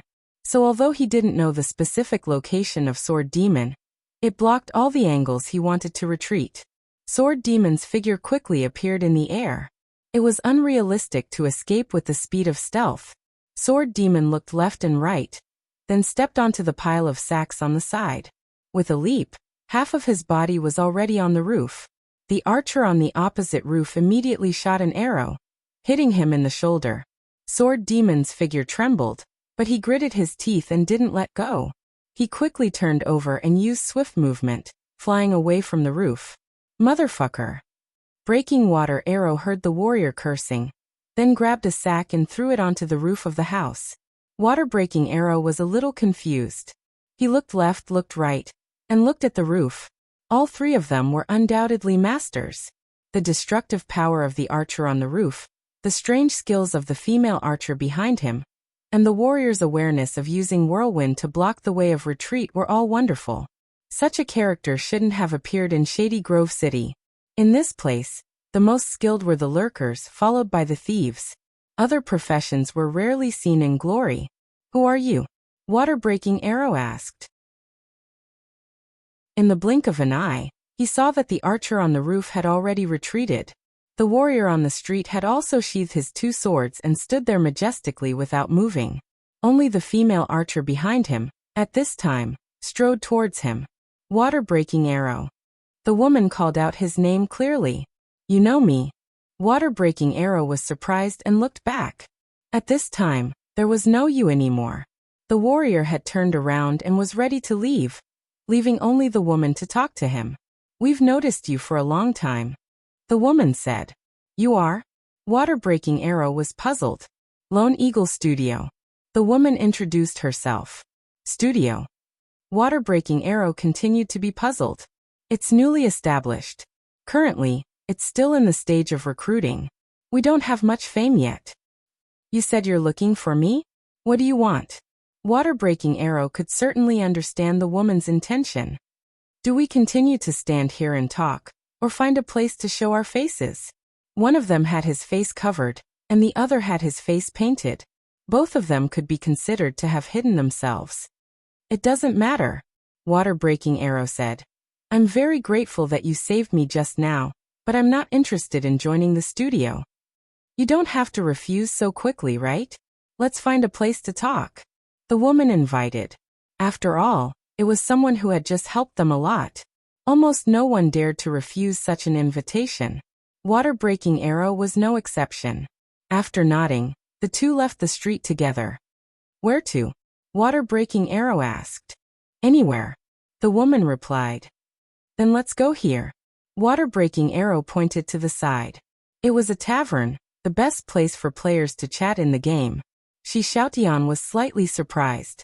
She initially thought that Water Breaking Arrow wouldn't be willing to talk about this kind of thing in a place where people gathered. But now he actually took the initiative to choose such a tavern. From the beginning, it was not in line with her expectations. Things didn't seem to be going as smoothly as expected. Shi Xiaotian hoped to dig out something from the woman's expression. She failed. The woman's face was too abstract. She felt dizzy looking at it for too long. Then let's go here. Shi Xiaotian didn't hesitate for too long. She quickly agreed and entered the tavern with Water Breaking Arrow. Early in the morning, there weren't many players in the tavern. Shi Xiaotian picked a seat near the corner and sat down with Water Breaking Arrow. What would you like to drink? Water Breaking Arrow took the initiative to ask. Shi Xiaotian's heart moved. His face was covered. If he asked what he wanted to drink, was he hinting for him to take off his mask? Shi Xiaotian took off his mask without batting an eyelid. Whatever. Water Breaking Arrow turned his head and ordered 2 glasses of wine. It was the most frequent drink for ordinary players. However, he didn't have the slightest intention to wipe off the makeup on his face and reveal his true appearance. This guy. Shi Xiaotian found that the person in front of her was very stable. He wasn't easily affected by the environment or other people's actions. It was hard to detect the inner thoughts of this kind of person. Not to mention that his face was painted like this. Even some subtle expressions were distorted. It was really difficult. Shi Xiaotian took a sip of the wine and thought about where to start. Then, she saw Water Breaking Arrow take the initiative to greet her. No matter what, I still want to thank you for your help just now. Don't be too polite. We also have a purpose, Shi Xiaotian said. Studio? I'm really not interested. Water-breaking arrow said. Is that so? Shi Xiaotian looked straight at him.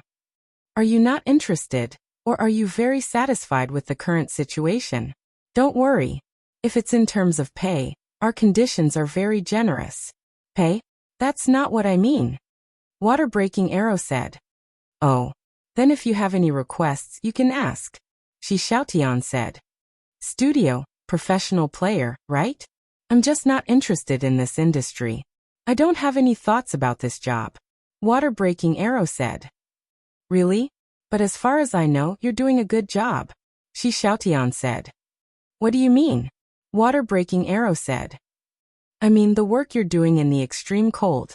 As Shi Xiaotian said those words slowly, the memory black box's scroll had already been secretly flipped open under the table for use. In order to not make any mistakes, everyone specially asked Brother Yu to collect the usage of this thing. There was only one point to using this black memory box.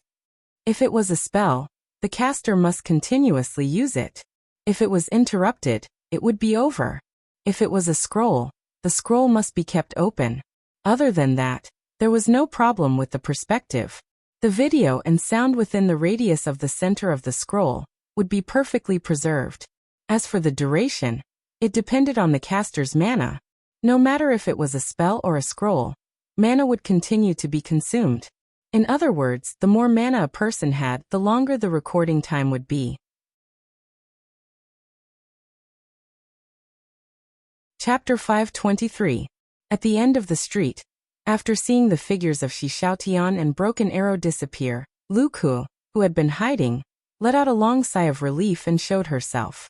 Immediately after, Yutian Shenming on the roof also poked his head out. Unscathed in battle stood at the corner of the street and didn't leave. On another street, Sword Demon also turned and ran out. How was it? Yutian Shenming asked. It seems to be quite successful. Lu Ku said. I'm not asking about that. I'm asking if my arrows looked cool. Yutian Shenming said. Lu Ku. Bullshit. Was it as cool as my whirlwind slash? Sword Demon was forced into a room by me.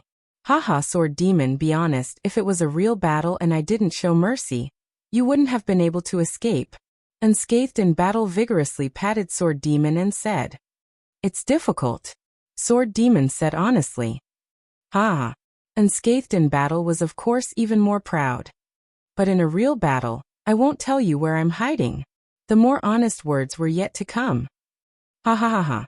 The one laughing was now Yutian Shenming. Lu Ku wasn't in the mood to joke around with them. Their part had already been successfully performed, but this was just the beginning. The most important part was Shi Xiaotian's one-man show. They couldn't go and watch it, so they could only wait here for news. One could imagine how they felt.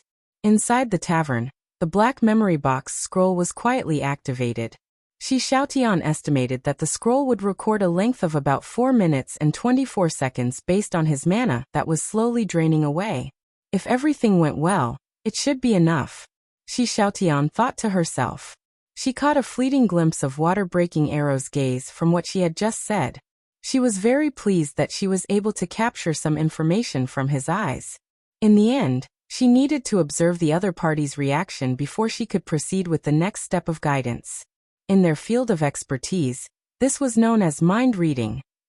It had a magical name, but in fact it was just some observation and deduction. For example, if you saw a wedding ring on the ring finger, you would know that the person was married. If you wore a watch on the right wrist, you might be left-handed. Deducing the other party's inner world through these details was naturally the most profound level. Just like any other skill, it required experience and training. Those who could master the mind-reading technique to the point of perfection were mostly old swindlers who had been in the pugilistic world for decades. For a swindler in his early 20s like Shi Xiaotian, what he lacked was not creativity or techniques, but the practice of mind-reading. However, there was a word called talent in this world. Just like Gu Fei's talent in Kung Fu, Shi Xiaotian was also born with a keen intuition when it came to mind-reading. But Broken Arrow's face was really a big obstacle. In addition, Broken Arrow almost didn't have any body language. He sat on the stool with both hands flat on the table. After raising the wine to Shi Xiaotian once, he didn't move it again. His eyes were steady, and he basically wouldn't look at Shi Xiaotian unless he was talking. Shi Xiaotian knew that it wasn't because he was avoiding her eyes, but because he was polite and respectful to a woman. That reaction just now was the only information that Shi Xiaotian had captured since the two sat down and started to carefully observe with mind reading. She felt that it was very precious. She repeatedly recalled that look and deduced the possible meaning it might represent. At the same time, she was also waiting for Broken Arrow's answer to this question. In the end, there was no answer. Broken Arrow quietly looked at Shi Xiaotian, and his eyes seemed to be waiting for Shi Xiaotian to continue. Shi Xiaotian once again felt troubled. She had hoped that the water-breaking arrow would speak more and dig out some valuable information from the emotionless message. However, this person also spoke very little. This made Shi Xiaotian feel like she had no way of continuing. It was your outstanding performance in the extreme cold that made us notice you, Shi Xiaotian hurriedly said tentatively. She didn't forget that she still had to hurry. That's nothing, she replied flatly. Actually, we are also very interested in your plan, Shi Xiaotian said. Eyes. That kind of eyes flashed again, and it was surprise. This time Shi Xiaotian saw it more clearly. In addition, there was an important word in her words. She used the term you, implying that they were a team. Was Broken Arrow surprised because of this term? Shi Xiaotian really wanted to peel off the layer of grease on Broken Arrow's face and take a good look.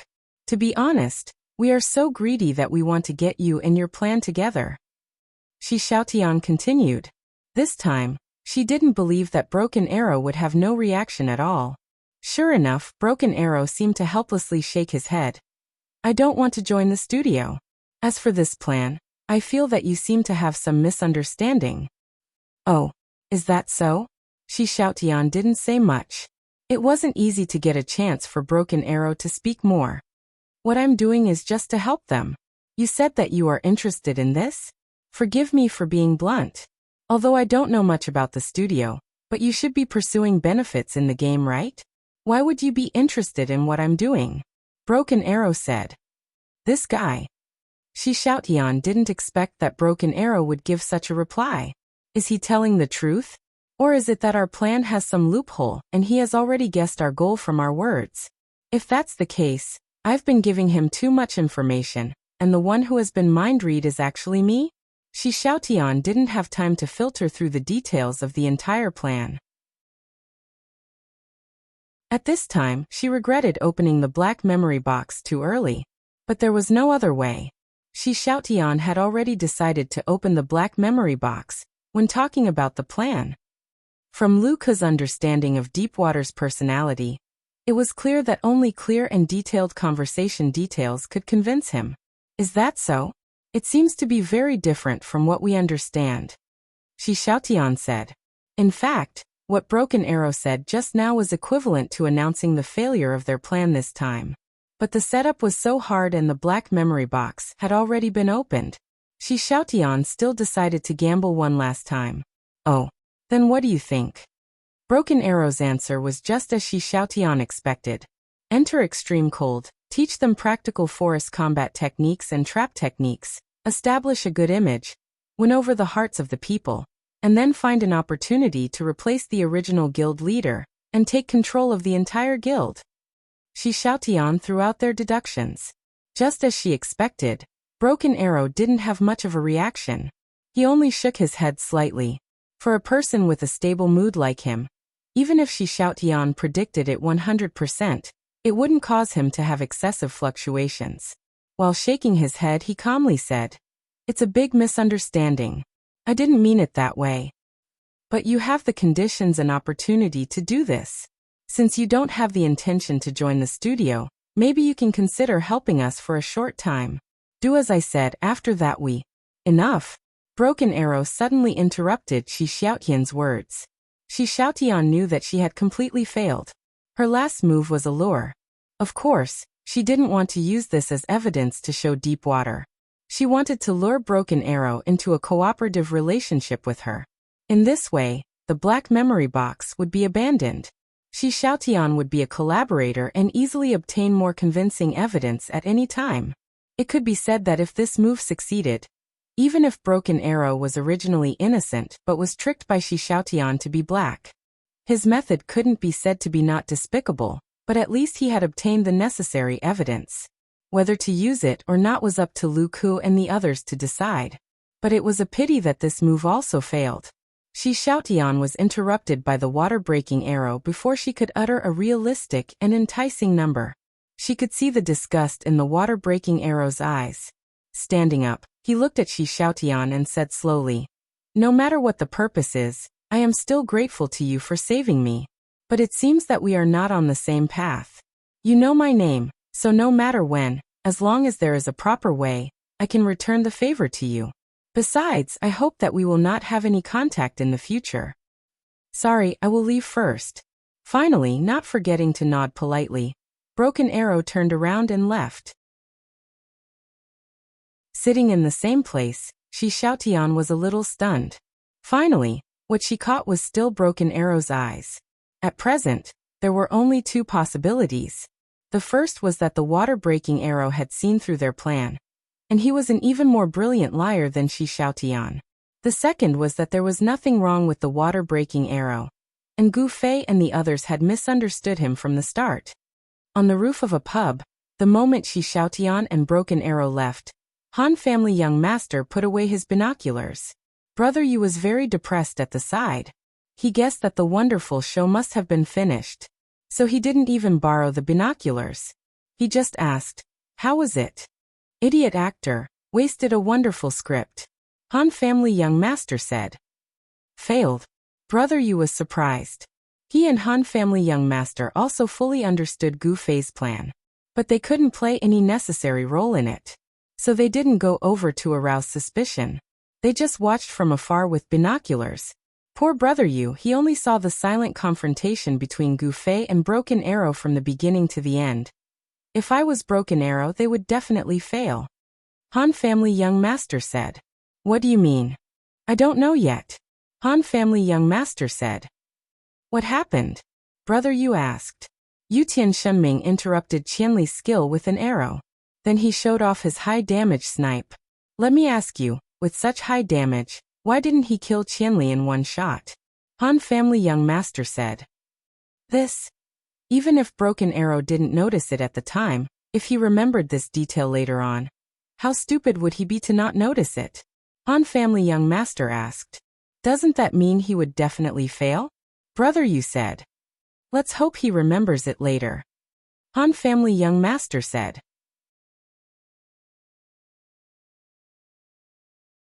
Chapter 524. Shady Forest City, Luca's empty house. In this room, other than leaning against the wall and sitting on the floor, there were no other postures to choose from. Sword Demon, Lu Ku, Yutian Shenming, and Unscathed in Battle each stood in a corner, biting their fingers gloomily. They had already received a message from Shi Xiaotian that the operation had failed. The four of them were now gathered here, waiting to see the 4-minute video that Shi Xiaotian had brought back. There was a knock on the door. Lu Ku quickly walked forward and opened the door. Shi Xiaotian was standing outside the door, holding the scroll.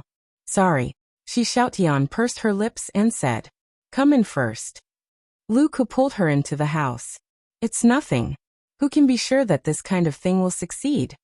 Obviously, comforting her didn't improve Shi Xiaotian's mood. She reached out her hand and said, "The scroll is here. Let's watch it again." Okay. Yutian Shenming and Unscathed in Battle immediately came over. For these two heartless guys, everyone had every reason to believe that their sadness was fake. Frankly speaking, for these two guys emotionally, they were on a completely different level from Sword Demon and Lu Ku. They could basically be regarded as passers-by. "Wait for Qianli?" Sword Demon suggested. The wanted office is a bit far from here.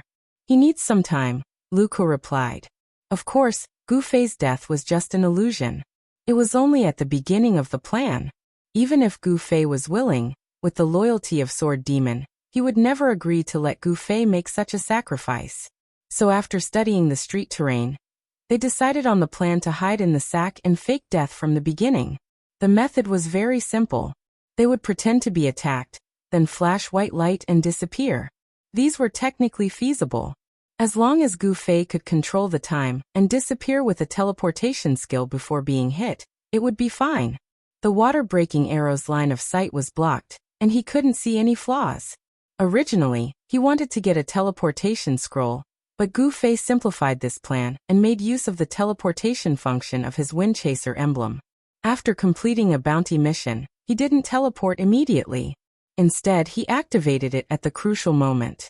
It was much more economical and practical than using a teleportation scroll. In addition, the fake arrow that killed Gu Fei had to be unexpected and sudden enough. Otherwise, Gu Fei did not feel that it was realistic at all to have died to a normal attack. As for the tracking arrow, a skill that claimed to have a 100% hit rate, in Gu Fei's eyes it was a joke. How could such a slow thing kill him?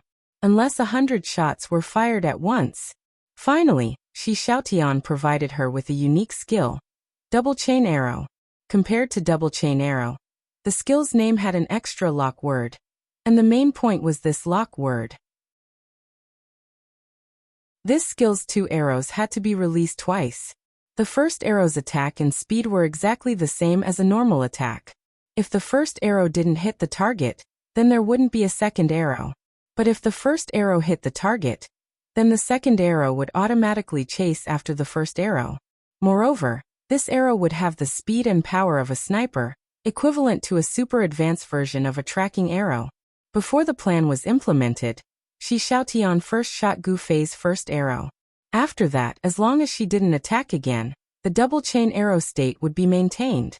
Thus, when the second arrow of double chain arrow was released in battle, it would naturally chase after Gu Fei at high speed. Gu Fei finally felt that it was acceptable to die to such an unexpected attack.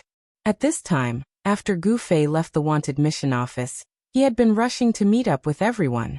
Halfway through, he received news that Shi Xiaotian's operation had failed. No one said much about the specific situation, so he could only continue to speed up his pace. What about that guy? Does he want to come and take a look? While waiting for Gu Fei, Lu Ku asked Sword Demon. I'll call him. Sword Demon knew that Lu Ku was referring to the Han family young master. The relationship between the Han family young master and Shueishan was good and bad, but generally speaking, it was bad. Shueishan would gnash his teeth 8 out of 10 times when he mentioned this person. As Shueishan's wife, it was impossible for Lu Ku not to be affected. Besides, it was very normal for her not to like the Han family young master, because he was originally a guy that no one liked. But Lu Ku was still very clear about his ability, so like many people she hated him, but from time to time, she had to trust him. For example, Brother Yu, Yutian Shinming, unscathed in battle, and the others were also very conflicted when facing this person. But this person seemed to enjoy their conflicted feelings, so everyone became even more conflicted. Not long after, there was a knock on the door again. The first to arrive was the Han family young master and Brother Yu.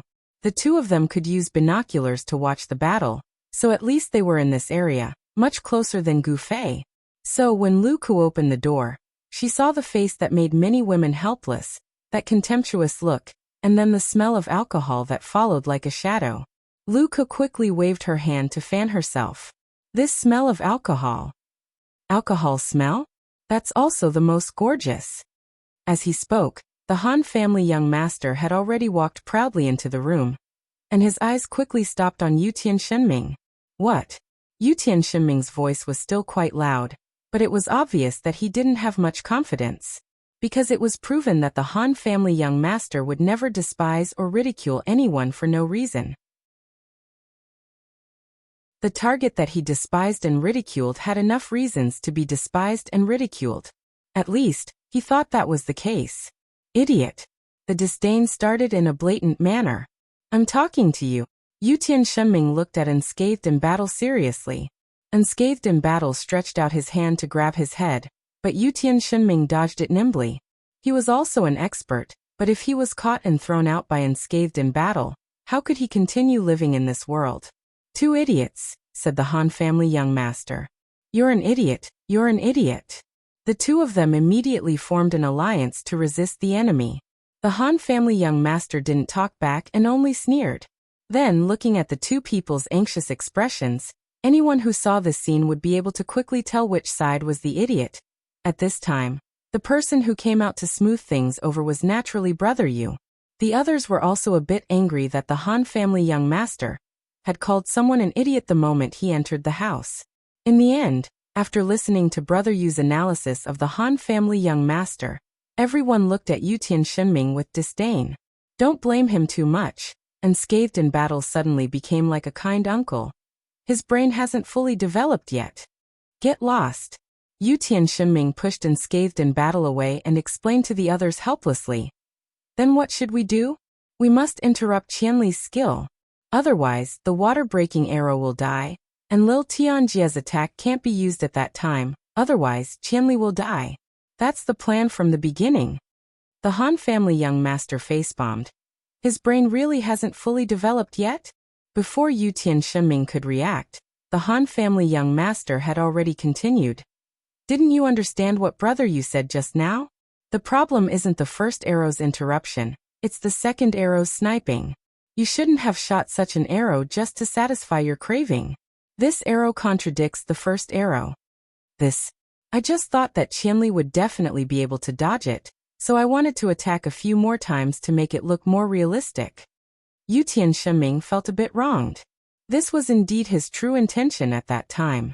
He just wanted to do things more perfectly, but who would have thought that he would reveal a flaw because of this? It's fine. Although this is a flaw, it's not certain whether or not the water-breaking arrow noticed it, right? The sword demon said to Yu Tianxinming. Yu Tianxinming didn't reply and instead looked towards Shi Xiaotian. After that, only Shi Xiaotian came into contact with the water-breaking arrow. Whether or not the water-breaking arrow noticed it, only she might know the answer. Seeing that everyone seemed to be waiting for her to announce the answer, Shi Xiaotian took a deep breath. Just as he was about to speak, there was another knock on the door. It's probably Qianli. This time, it was the sword demon who stepped forward to open the door. In the end, the door opened, but it wasn't Gu Fei who came. It was Water Depth. Water Depth was alone. When she saw the sword demon, she was startled. When she looked into the room, she found that there were so many people and felt even more surprised. The sword demon had an awkward expression and looked back at Lu Ke. He's looking for me, Lu Ke said. Isn't this nonsense? Everyone was sweating in their hearts. They couldn't help but reply, go go. After saying that, they didn't even know what they were doing.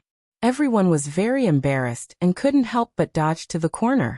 After the sword demon let Lu Ke go out, he didn't know what to do. He didn't know if he should follow Lu Ke out to talk to Water Depth, or come in and close the door. In the end, it was still Shi Xiaotian who dashed over. Young Ke will wait for you. He smiled sweetly and closed the door. Why is Water Depth here? Everyone in the room made a gesture of wiping their sweat. But you guys don't have to look like you've been caught in bed, right? The Han family young master's disdain came again. After Water Depth appeared, he didn't react at all. He didn't even think that Shi Xiaotian would quickly close the door to relieve the awkwardness, because he didn't feel awkward at all. And this time, no one refuted the unpleasant disdain, because everyone actually agreed in their hearts. This awkward feeling just now was really like catching an adulterer in bed. Water Depth suddenly came here. Could it have anything to do with the water-breaking arrow? Brother Yu was always at the forefront of smoothing things over, unyielding in the untimely atmosphere. Did he really see through our plan? Thinking of his own mistake, Yu Tianxinming wanted to bang his head against the wall. So embarrassing. And this was a plan with a beauty involved. Otherwise, how could it be so coincidental? Why did Water Depth come to find Lu Ke at this time? Brother Yu said. I wonder what they're talking about. Brother Yu muttered and walked towards the door.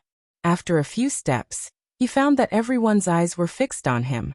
He thought of how he wanted to stick his ear to the door and eavesdrop on a couple's conversation. So wretched.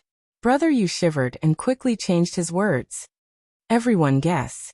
There's no need to guess. Lu Ke will know when she comes back. Sword Demon said. But if Water Depth was really found by the water-breaking arrow, then we've been played by him again this time. Sword Demon couldn't help but think of the last time he and Gu Fei tried to be smart and wanted to follow him. In the end, they went for wool and came home shorn. They were completely exposed in front of water depth, causing the two to shed all pretense of cordiality. And this time Sword Demon thought and rushed to the door.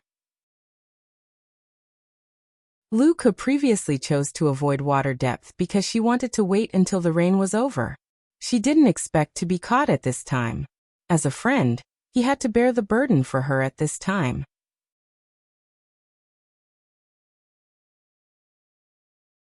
Chapter 525.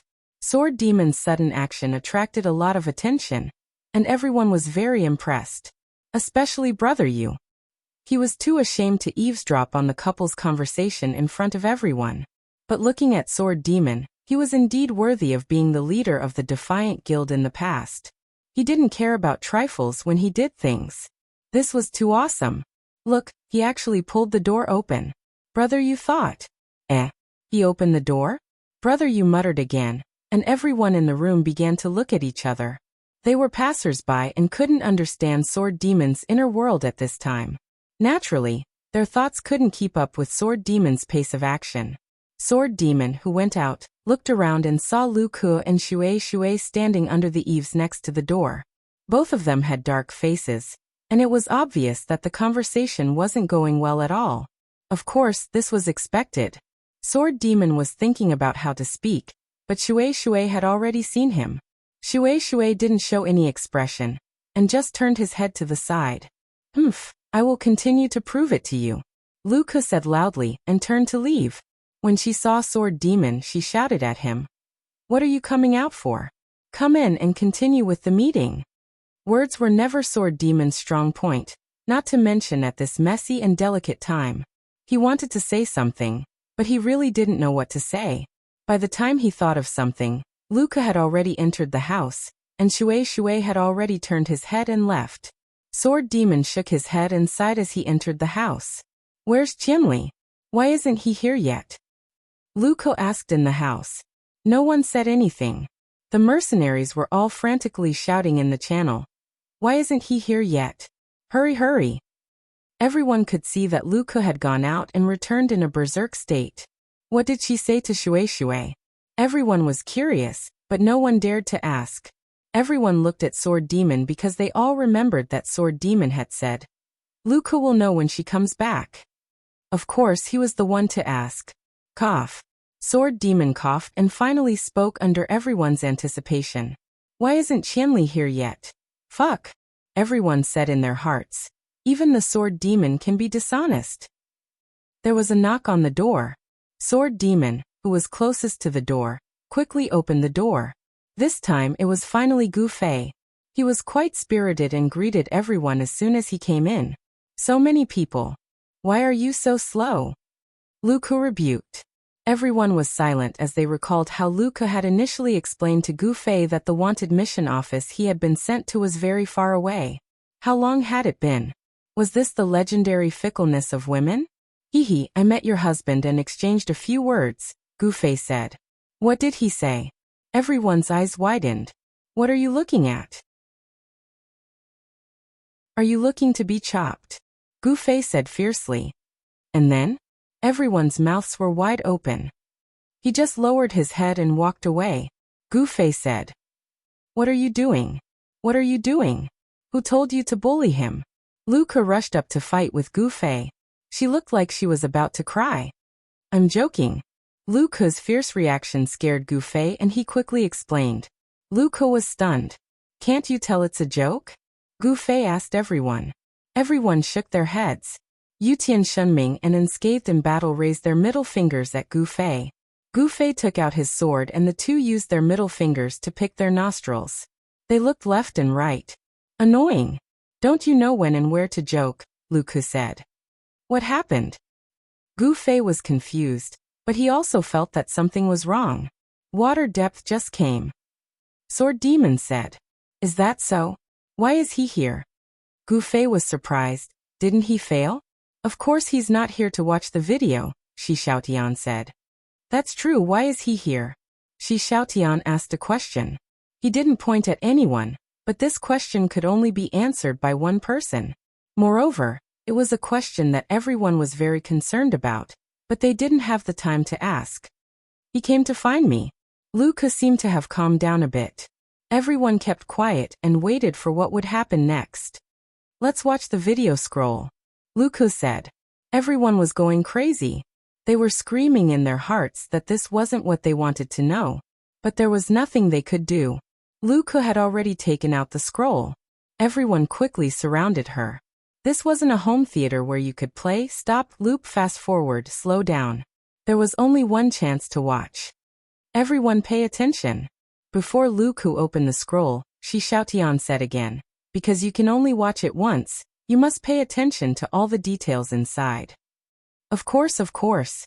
Unscathed in battle and Yutian Shenming were always very positive towards a beauty's request. Pay attention to water-breaking arrow, not me. Xiaotian had to remind these two guys. Of course. Both of them answered. Let's start. After Luca announced, she opened the scroll.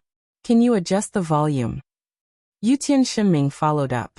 His voice overlapped with Xiaotian's in the video. Immediately, everyone covered his mouth and stepped on him. Everyone held their breath and watched. The conversation between Xiaotian and water-breaking arrow was watched by everyone. The scene continued until water-breaking arrow turned around and left. Xiaotian sat there blankly. Finally, the light and shadow disappeared along with the scroll. Xiaotian looked at everyone. On the way here, she had already pondered over the conversation between the two of them.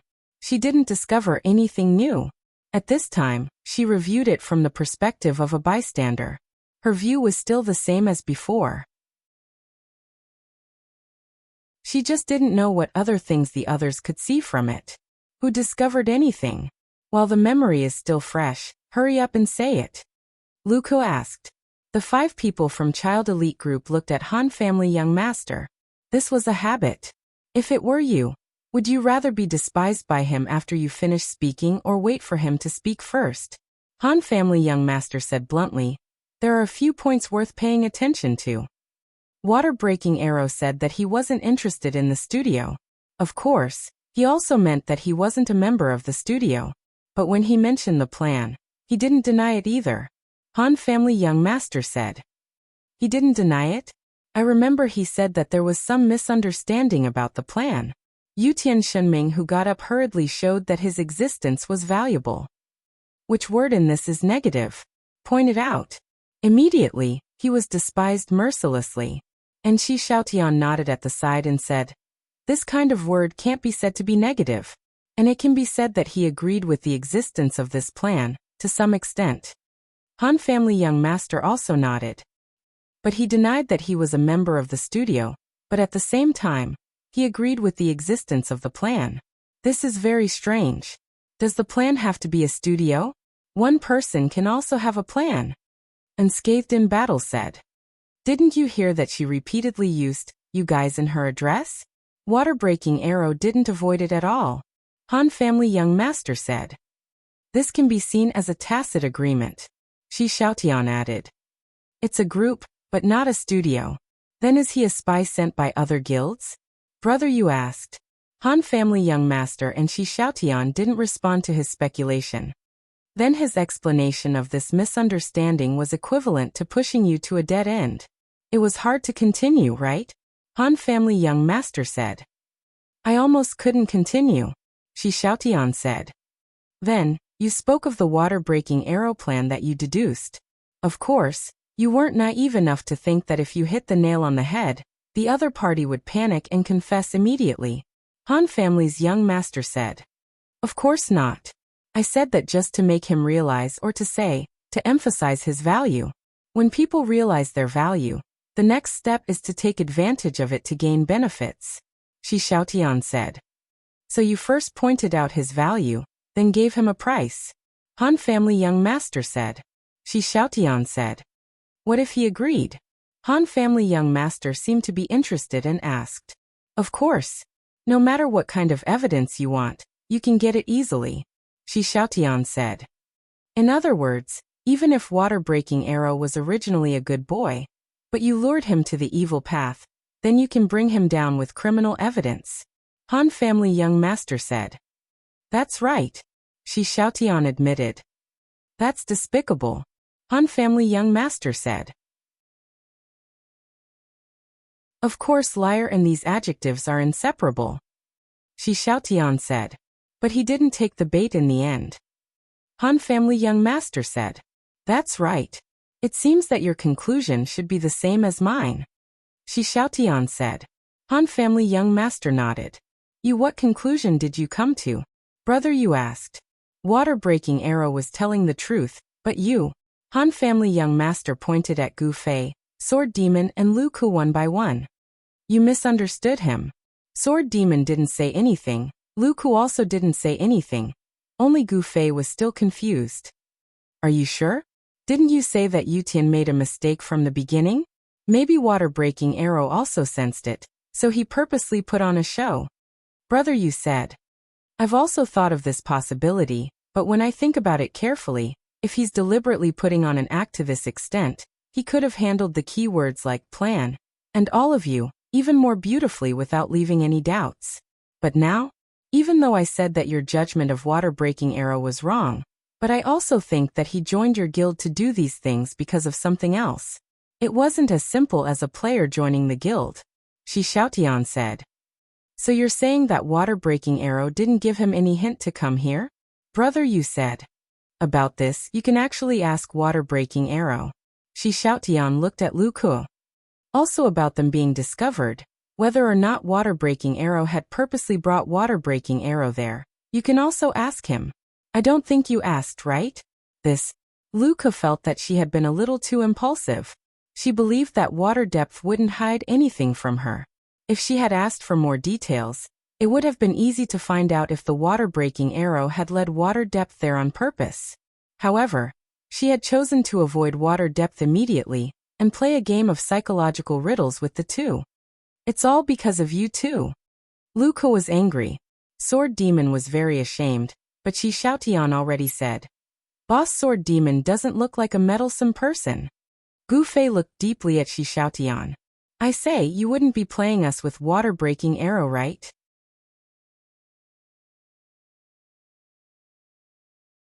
Chapter 526. How rude of you to say something like that. Although Shi Xiaotian said this, he didn't seem to be angry at Gu Fei's rudeness at all. It was as if he had already expected this. Before Gu Fei could say anything, someone else had already jumped out to help. Unscathed in battle, and Yutian Shenming stood on the beauty's side without hesitation and said angrily, Qianli, you're too rude. Based on the habitual thinking of women helping women, Lu Ku immediately pointed out, how can you say that? Gu Fei was feeling helpless. He didn't think that Han family young master would actually stand on his side at this time. He nodded and said, considering that we're not familiar with you, this possibility is still possible. Shi Xiaotian smiled and said, let little Ku communicate with water depth. A lot of things will become clear. Or do you think that water depth and water-breaking arrow are all in the same group? Does water depth have some unspeakable plan? Gu Fei thought. Hey, don't overdo it. Don't continue with your dark game of deduction. Lu Ku glared at Gu Fei fiercely. Fine. Gu Fei compromised and turned to Sword Demon after a while. Do you still want to do the quest? I'll kill you. Lu Ku jumped over. Everyone play. I'm going to work. Gu Fei rushed out the door and fled. This matter could be said to have come to an end. As Shi Xiaotian said, Lu Ku and water depth could deal with the aftermath. Even if Han family young master and the others wanted to gossip, they couldn't do it at this time. For them, this was the end of a day of gaming, so they dispersed. Sword Demon stayed behind, but said that after Lu Ku and water depth talked, he also wanted to talk to them. His relationship with water depth couldn't be compared to Lu Ku's relationship with water depth. At this time, the situation could be said to be very awkward. But Sword Demon had the courage to face this kind of awkwardness. Perhaps this was what made him different from others. Gu Fei ran faster. On the surface, he acted as if nothing had happened, but in fact, he was quite unhappy. He was the one who started the matter. After working hard for a long time, he realized that he was asking for a snub and left a pile of awkwardness for others. He ran away because he was too embarrassed to face everyone again. Why are you following me? When they reached a street, Gu Fei suddenly stopped and turned around. Who's following you? Just passing by. She shouted on. You win. Gu Fei gritted his teeth. You must be very unwilling. Shi Xiaotian said. You purposely chased after me to see me make a fool of myself? I told you that I was just passing by. Shi Xiaotian insisted. Gu Fei was also helpless. He could only take 2 steps back and extend his hand, saying, Then please hurry up and pass by. Just give up? Shi Xiaotian suddenly asked. What do you mean? Although your previous inference may be a misunderstanding, water-breaking arrow is still a little strange. Don't you want to know who is behind him? Shi Xiaotian asked. This doesn't seem to have anything to do with me, does it? Gu Fei said. So how are you going to end this now? It seems like it's all your fault, isn't it? Aren't you going to apologize? Shi Xiaotian asked. This doesn't seem to have anything to do with you, does it? Gu Fei said. Just asking, Shi Xiaotian said. A passerby shouldn't have so many questions, Gu Fei said. I'm a liar, so I lied to you when I said I was passing by, Shi Xiaotian said. All right, I'm just passing by. I refuse to accept any interviews. Gu Fei left. Lu Ke had also quickly contacted Water Depth, and the two of them soon met in the offline area. After not sleeping for a night, fatigue couldn't be hidden. Water Depth's tired eyes carried a trace of doubt. He hadn't been separated from Lu Ke for long, but he could see that Lu Ke's expression and attitude had changed 180 degrees. Her gaze was gentle, and Water Depth quickly realized what had happened. He couldn't just compromise. Water Depth thought, coughed, and said, You know you were wrong? Lu Ke nodded. I was wrong. What was wrong? Water Depth showed the majesty and style of the head of the house. I shouldn't have stayed up all night again. It's not good for my skin, very bad. Lu Ke said. What? Water Depth suspected that there was something wrong with his ears. I'll change it right away. I'll go offline now. Lu Ke's eyes were firm, and she turned into the offline area and went offline. Water Depth was petrified, and it took him a while to recover. How sly. Water Depth thought. His gaze turned, and he saw another figure, Sword Demon. What are you guys planning to do? Deepwater shouted. Apologizing to you. Sword Demon's attitude and tone were undoubtedly sincere. He couldn't be as sly as Lu Ke. Faced with 2 completely different styles, Water Depth panicked and didn't know how to deal with it. He blurted out, It's nothing. Sword Demon let out a long breath. Things like apologizing, expressing one's attitude, and waiting for the other party's reaction were the heaviest. It was rare for Water Depth to react so quickly, and Sword Demon didn't have time to feel the heaviness. What's wrong? You great detectives found out that there's nothing wrong with Old Broken? Water Depth was the more talkative one. Sword Demon scratched his head. It's a misunderstanding. That's why I said, there was nothing wrong in the first place. What a mess. Deepwater Words was still a little dissatisfied. What can I do? Sword Demon asked. Sword Demon couldn't bring himself to bow and beg for forgiveness. He only hoped to help the other party a little to offset the trouble he had caused before. Of course there is. Water Depth said. What? Sword Demon asked. Didn't you receive a quest to deal with Old Broken? Give it up. Water Depth said. Of course. Sword Demon immediately opened the quest and wanted to give up, but the system prompted that he had to go back and find the relevant NPC to deal with it. I can't just give up. Sword Demon said. But I'll deal with it. Is there anything else? Giving up the quest wasn't a bad thing for Sword Demon. Even if Water Depth didn't ask him to, he would still do it. He hoped that Water Depth would make it more difficult. That's enough. Water Depth smiled. If there's a chance, I'll also apologize to Old Broken. Sword Demon said. Although it was a bit naggy, if he didn't do it, Sword Demon wouldn't feel comfortable. If there's a chance. Water Depth nodded. He didn't say anything like forget it, there's no need, because he understood Sword Demon. If he didn't apologize, Sword Demon wouldn't feel satisfied. It's fine, rest early. Water Depth patted Sword Demon. See you later.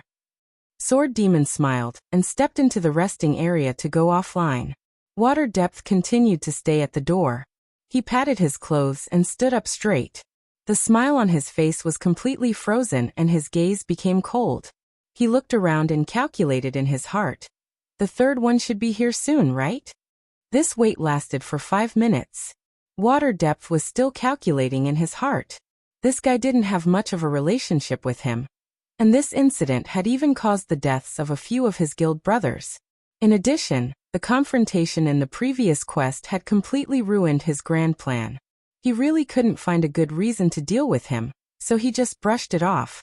If he didn't properly torture him, he wouldn't be able to answer to his guild brothers. Water Depth was lost in thought when he suddenly heard someone say, "Yo, isn't this guild leader Water Depth? You're standing so straight at the entrance of the offline area. Are you a road sign?" To Water Depth, there was nothing more annoying than this voice. He turned around and saw that it was Han family young master. He spat out 3 mouthfuls of saliva. How unlucky. It's so early in the morning, and I'm already so unlucky. After saying this, he completely ignored Han family young master, and continued to look left and right.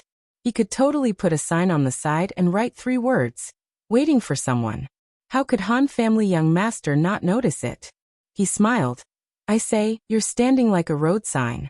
Are you afraid that the person who apologizes to you won't be able to see you? Why do I need you to care? The problem is Lu Ku and Sword Demon don't seem to be online anymore." Han family young master said. "Who told you that I was waiting for them?" Water Depth laughed coldly. Han family young master suddenly understood. "Could it be that you were waiting for Qianli to get drunk?" Water Depth didn't reply. "Are you looking for a beating?" Han family young master said. Water Depth continued to ignore him. "Qianli has a lot of PKs on him. He needs to wash up first before he can come over. Just wait patiently." Han family young master kindly reminded him. He left an expression of admiration for a tragedy before waving his hand and leaving. "Damn it, I don't need you to remind me." Water Depth looked at Han family young master in disdain, and continued to wait patiently. It was late in the morning and there was still no sign of him. Water Depth was so sleepy that he was about to fall asleep against the wall. He couldn't help but mutter to himself. Wasn't this guy very strong? Washing up PKs was something that could be done in a few seconds. Why did he take so long? Could it be that he wasn't familiar with the terrain here and got lost? That's right, this guy seemed to have a poor sense of direction. Because he wasn't familiar with the other members of the elite group. Water Depth vaguely remembered that there was someone with a poor sense of direction. At this moment he subconsciously put it on Gu Fei. I'll send him a private message. I wonder if he's added me as a friend. Although it was very shameful for him to take the initiative to contact the person apologizing, he was still lost. How pitiful. Water Depth thought kindly. In the end, he received a cold reply from the system. The user you are looking for is not online. Damn it. Water Depth was furious. He strode into the offline area and fiercely went offline. This was supposed to be the time for him to be arrogant. Why did tragedies always happen to him? Water Depth really couldn't figure it out. When he went online in the afternoon, Water Depth immediately complained to Lu Ku about how outrageous Gu Fei was. Apologize? Lu Ku was very confused. I didn't hear him say that he was coming too. It was just that Sword Demon came with me. Did he look for you privately? Couldn't tell that this guy was actually this kind of person? At $% and Water Depth was speechless. Of course, he didn't have the face to say that after he received the apologies of Lu Ku and Sword Demon, he took it for granted that Gu Fei would also come, so he foolishly waited for a few hours. Motherfucker, it's that guy. Water Depth clenched his teeth. He wasn't stupid enough to wait for so long, but Han family young master said something about Qianli having to wash up PKs first before he left, and told him to slowly wait. The kind, naive, and gullible Water Depth had been tricked again.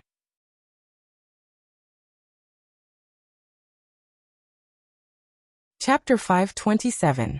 A new day had arrived. The guilt in the Sword Demon's heart didn't lessen because he went offline to rest. As soon as he came online, he immediately went into the woods without saying a word. He wasn't looking for Water Depth or Lu Ku. The sword demon was looking for Jelu in the oak forest to give up his mission to assassinate Jelu. Of course, the NPC was there all the time. The sword demon found Jelu and explained his intentions. He immediately saw the young NPC's brows furrow like a fried dough twist, like the old man in the Forest Shade City's library. Give up. Joining the Assassin League means abandoning life and dignity. Everything is to punish the sins of this world. In the Assassin's Creed, the word give up has never been used, Jelu said. The sword ghost was startled when he heard this. This Galu was good at long-winded babbling, going around in circles and making a simple rule sound like it was awesome. What he wanted to say at this time was nothing more than to not give up the mission issued by the Assassin League. At least this daily mission was like this. Then this. If I can't complete it, what will happen? The sword demon asked. Having the quality of tenacity isn't a bad thing, young man. Work hard. Jelu said. The sword demon was at his wit's end. It looked like he couldn't complete it. Then he'd just wear it out until he could complete it. But the problem was that for the sword demon, to complete this mission didn't require tenacity, but to disregard his own family and friends. Then he tried to ask Jelu if he could accept another mission. Thus, Jelu talked vividly with the sword demon about the importance of single-mindedness. The sword demon was in pain. This was a once-in-a-lifetime opportunity. At this time, he had joined a camp that many people didn't know about. But it was also a goddamn coincidence that he received a mission that he couldn't complete. From now on, would he no longer have the opportunity to accept daily missions from the camp? After leaving the oak hut, the sword demon was a bit listless. The guilt on the other side had not been cleared yet, and here, there was more melancholy. When it rains, it pours. Of course, Sword Ghost was powerless to change the system's rules. Right now he wanted to contact Water Depth and apologize to Water Breaking Arrow. He wanted to resolve this knot in his heart first. Just as he was about to send a message, he suddenly noticed a shadow pass by from the corner of his eye. He hurriedly turned his head to look in that direction, and quickly entered stealth. It wasn't that the sword demon was too cautious, but the game environment forced him to be cautious. In this lawless society where there were no legal sanctions for doing bad things, it wasn't strange to be suddenly attacked by someone. The sword ghoul was used to training alone. From time to time, it would encounter players who harbored evil intentions. They would pick a time when the sword ghoul was locked in battle with a monster to launch a sneak attack. Of course, if an average player ran into the sword demon, they would be seeking their own death. However, when Remnant Dream had died in the professional team, the sword demon hadn't even had a chance to see his opponent's face when he had killed the sword demon. At the moment, Forest Shade City was unfamiliar with the people and the place, and this damn place was extremely suitable for sneak attacks. The sword demon, who had suffered from this before, was naturally more wary of these sneak attacks. In the direction of his gaze, the branches and leaves were pulled away, and a person came out of it in a somewhat sorry state. It seemed that he had suffered a lot in this difficult forest. This person looked in the direction where the sword demon disappeared in stealth, spread his hands and said, "Brother, don't be so nervous. I don't have any bad intentions." The sword demon didn't move. Looking at the other person's attire, he was a priest, and his level was unknown. Using appraisal in the state of stealth would also expose him. Seeing that the other person seemed to be a stranger, the sword demon didn't want to stay. He was ready to leave quietly. Suddenly, another person came out from behind the big tree next to him. He looked at the position where he was in stealth and said, "Wait, brother sword demon." Water Breaking Arrow. The sword demon who was in stealth couldn't help but cry out. Looking at the Water Breaking Arrow, and then looking at the person behind him, these two guys seemed to be coming for him. "We don't have any bad intentions. We have something to talk to you about." The person behind him smiled. The sword demon thought of the analysis of the Han family young master, and Shi Xiaotian yesterday. Although Water Breaking Sword was not a bad person who came to invade the guild as they imagined, they should still have some purpose with some people. Could it be that the priest behind him was the so-called some people? The other party repeatedly said that they had no bad intentions. The sword demon was certainly not the kind of guy who cowered. Originally, stealth was just for self-defense. At this time, hearing the other party's repeated statements, He naturally revealed himself. Who are you people?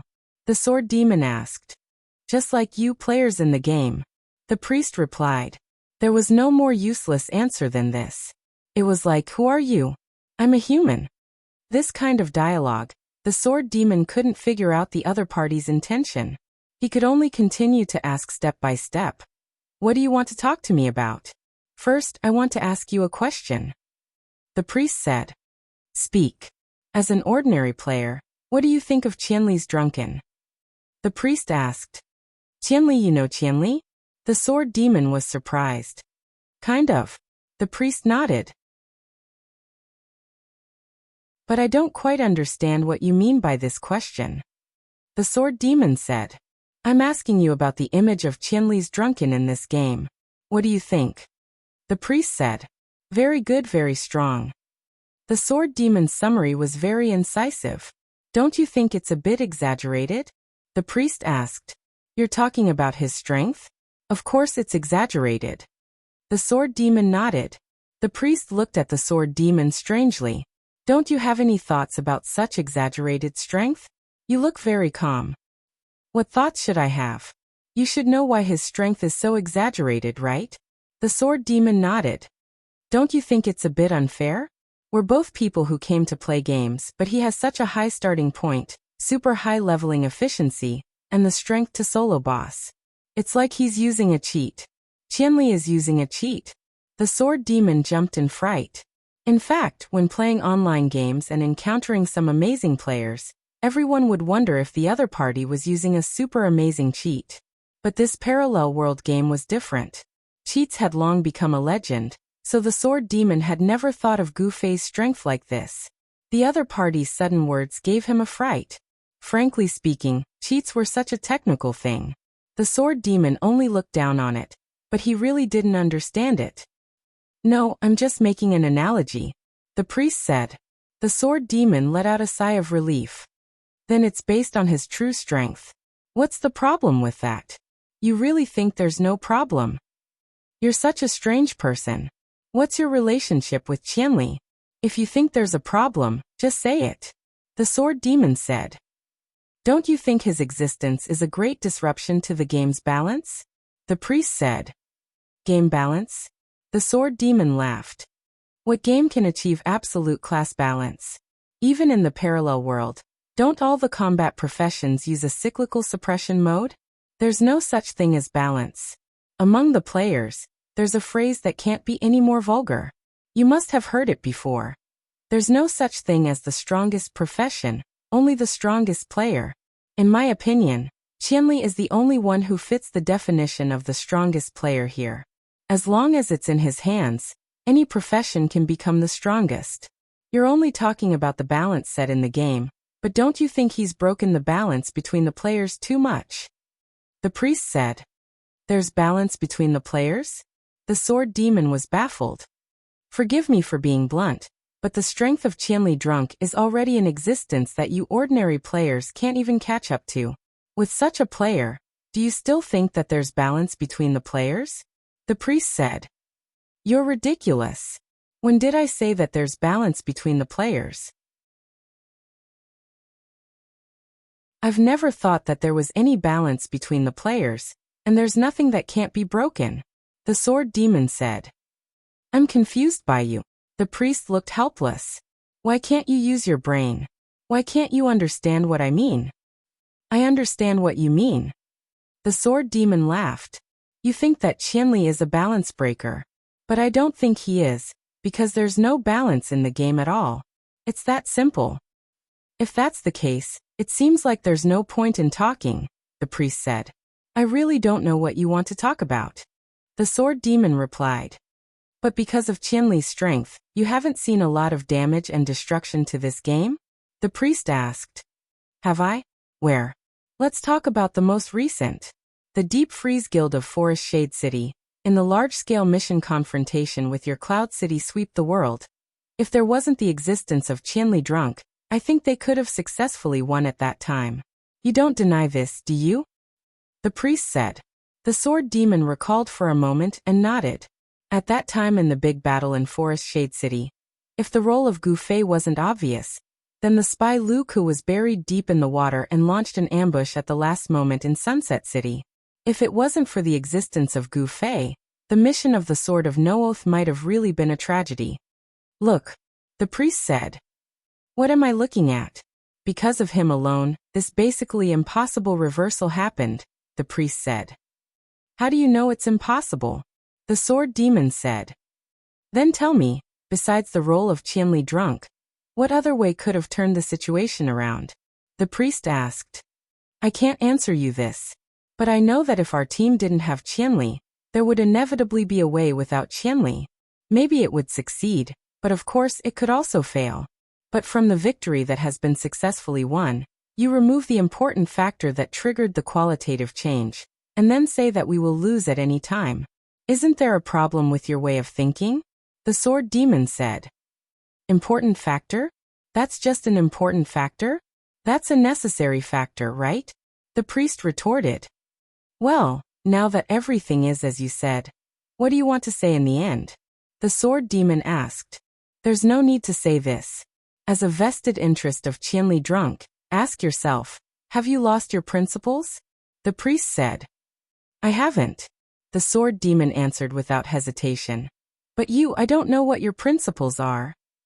My principles? Putting all these unjust things caused by Qianli drunk back on the right track, the priest replied.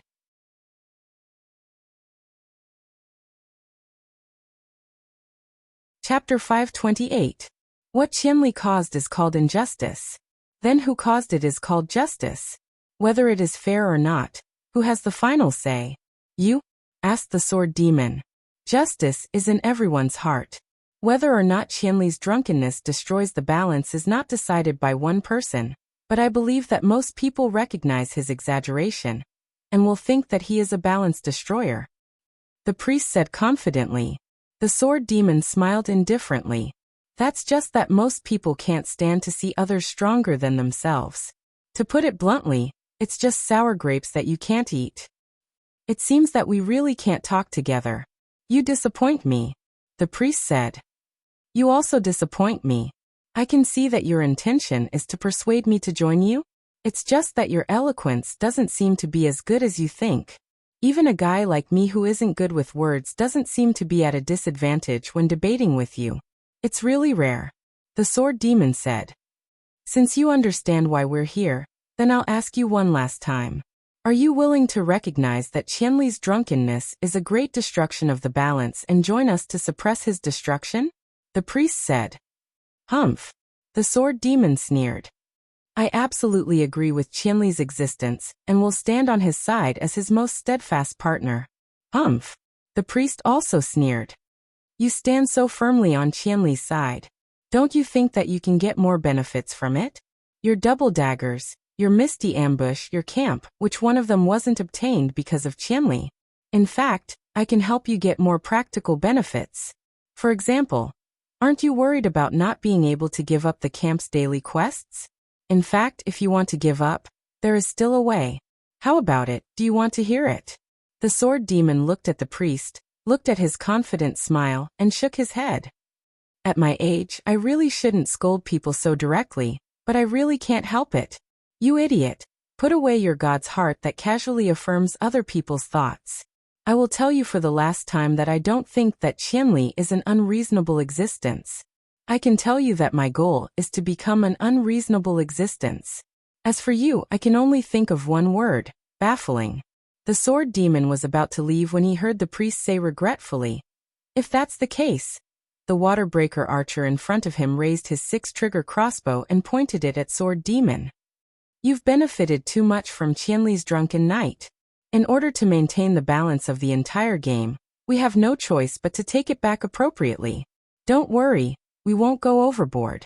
We'll only take back Misty Ambush, Ambidexterity, and your faction. The priest said.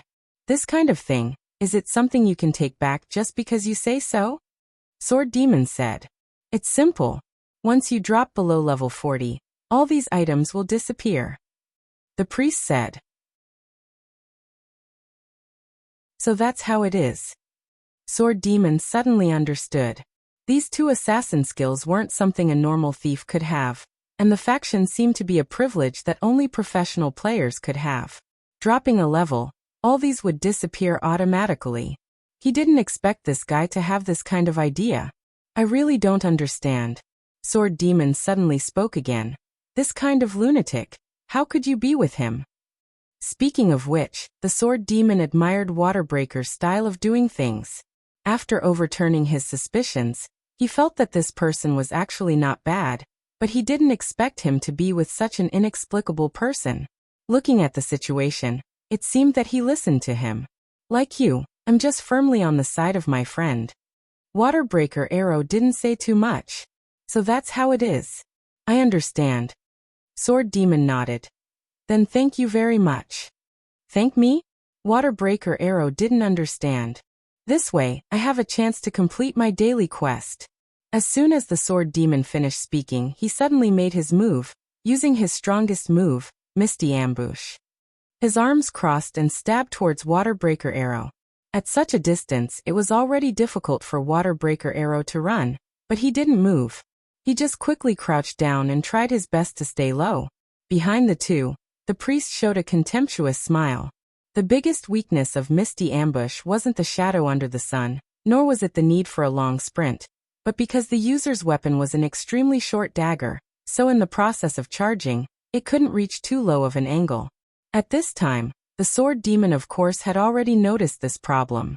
The moment Waterbreaker crouched down, he wanted to lower his arms and waist, but he found that even if he did it to the limit, Waterbreaker Arrow would still be below the level of his attack. For the Sword Ghost, this could be considered a sudden change. The killer move that he was most confident in was suddenly dissolved into nothingness. Waterbreaker Arrow's body was extremely low, so low that he was like a spider that was about to lie on the ground. Even so, he still raised his arm. A cold light flashed. The distance was so close, and the Sword Demon didn't have Gu Fei's reaction speed, so it was inevitable that he would be hit. However, the damage of Waterbreaker Arrow's arrow wasn't that great, and the Sword Demon knew this in his heart. That day when they fought, Gu Fei took Waterbreaker Arrow's snipe head-on, which was seen as nonsense by Lu Ku and the others. In fact, before the Sword Demon had been hit by Waterbreaker Arrow, Gu Fei had already privately messaged him, and the two had calculated the damage of Waterbreaker Arrow and roughly estimated the damage of his strongest skill, snipe. Therefore, it could be said that Gu Fei's decision to not dodge or evade was not a rash decision at all. The damage of the breaking arrow was already within his calculations. He knew that it was impossible for him to die, and this was the perfect opportunity to close in on the breaking arrow. Gu Fei's performance was very successful, and the Sword Demon dared to attack when Waterbreaker Arrow was pointed at him because he knew that Waterbreaker Arrow didn't have the ability to kill him. Therefore, even if he was hit by the arrow, the one who would be killed would be the Waterbreaker Arrow that was hit by Sword Demon's Misty Ambush. No matter how he calculated, he didn't expect Waterbreaker Arrow to have this kind of evasion. This flaw Gu Fei also didn't see it, because he didn't know that this skill had a system restriction on the posture. With Gu Fei's flexibility and extensibility, he could even push the ground with his hands and rush to kill. Therefore, he didn't expect this skill to have such a loophole. After being hit by this arrow, the Sword Demon no longer thought about continuing to attack. He took the opportunity to swing to the side and drift 180 degrees. The high-speed Misty Ambush suddenly rushed in the direction of the priest. The Sword Demon knew that although this skill had this flaw, he could dodge Waterbreaker Arrow because of his reaction and agility. He could dodge, but it didn't mean that everyone could, especially the priest in front of him who was only level 36. During the conversation, the Sword Demon had already used identification on him. Level 36 average equipment. Even if he was a kung fu player like Gu Fei, he lacked equipment and level points, so his skills wouldn't be much faster. This logic was similar to the fact that Gu Fei didn't have the Dark Knight Streamer and the Dark Knight Spirit Robe, so his lethality wouldn't exist. After all, the game still needed levels and equipment to support it. Can this person dodge? The Sword Demon thought. It seemed like he couldn't. The Sword Demon saw the surprise in the other's eyes. The priest was indeed surprised. He didn't expect that the Sword Demon would actually turn the Misty Ambush, 180 degrees in an instant without delay and continue. He was familiar with the rules of the skill and knew that this skill wouldn't necessarily be interrupted after changing direction. As long as the skill had a duration and the turning movement was coherent enough, it wasn't impossible to continue. It was just that he didn't expect this about level 60 skill to achieve a perfect change in direction in the hands of a level 40 assassin. Moreover, it was such an exaggerated 180 degrees change. With his current points, how did he achieve this skill? He didn't have time to think so much. Even if the misty ambush had flaws, its speed was completely genuine. As for this priest, Yi Xiaowu, he didn't have any skills like Sword Ghost had imagined. He was a genuine, frail scholar. Insta-kill him. This was the only thought in the sword demon's mind. Although he knew that with the breaking water arrow, he might not have a good ending, it was still very satisfying to be able to insta-kill this annoying guy before dying. It was a pity that everyone couldn't revive at the same resurrection point. Otherwise, it would be quite interesting to enjoy his expression. The sword ghoul thought that he was about to succeed when he suddenly saw something flash out from behind the priest. What is it? Just as this thought flashed in the sword demon's mind, he only felt a hum in his head. His whole body seemed to be cut off, and suddenly he was nailed to the ground. Staggering blow. The sword demon was surprised.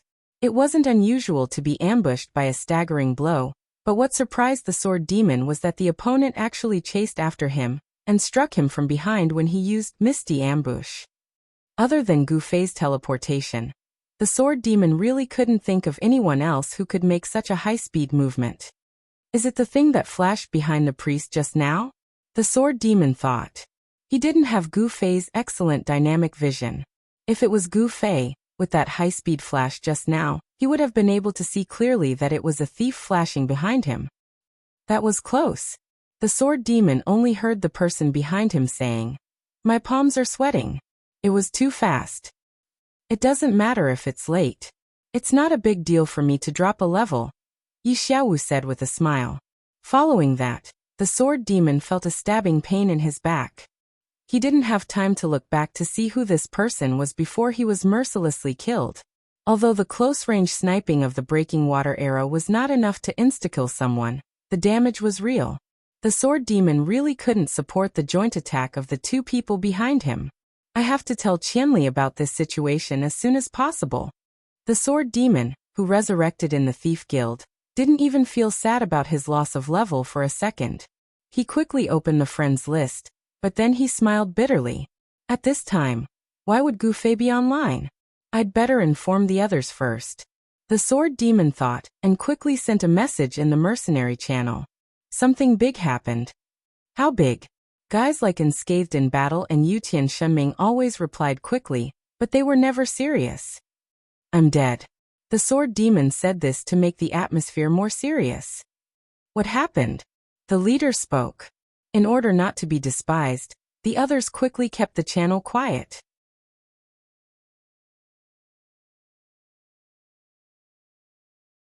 Chapter 529. A very strange guy. Water-breaking arrow was with him. He said something about Qianli breaking the balance of the game, and should be harmonized. Sword Demon couldn't wait to explain the situation as he arranged a meeting point with everyone. I agree. With just one sentence, Yutian Shenming and Unscathed in Battle had already lost their stance. Sword Demon deeply understood that Guy's words about most people would agree with his opinion weren't false. There were too many people in this world who would say that the grapes were sour when they couldn't eat it. Jealousy was also part of human nature. And then, Han family young master didn't pay attention to the two guys' interruptions. Then I argued with him. We couldn't come to an agreement and in the end they fought. Sword Demon said. The problem is, if he wants to harmonize with Qianli, he should look for Qianli. Why would he look for you? Han family young master said. He thinks that I've benefited a lot from Qianli's strength. If I can't stand on his side, then I should be the one harmonizing with him. Sword Demon said. Damn, who is this guy? God has descended on earth? Everyone was shocked. I don't know him. Sword Demon said. He's a level 36 cleric. Cleric? There's no reason for Qianli to offend a cleric. Han family young master was startled. Everyone else knew what this meant. Gu Fei's diligent pursuit would definitely attract a lot of hate, but the cleric profession basically had nothing to do with PK value. Even if Gu Fei wanted tens of thousands of people, there might not be a cleric among them. As for the occasional cleric who died under his sword, most of them happened in a chaotic battle. In this kind of situation, what kind of realm and breadth of mind would be needed to plan this as a personal grudge? I'm also very puzzled, it's inexplicable, Sword Demon said. Look at him saying that he wants to reconcile with Qianli.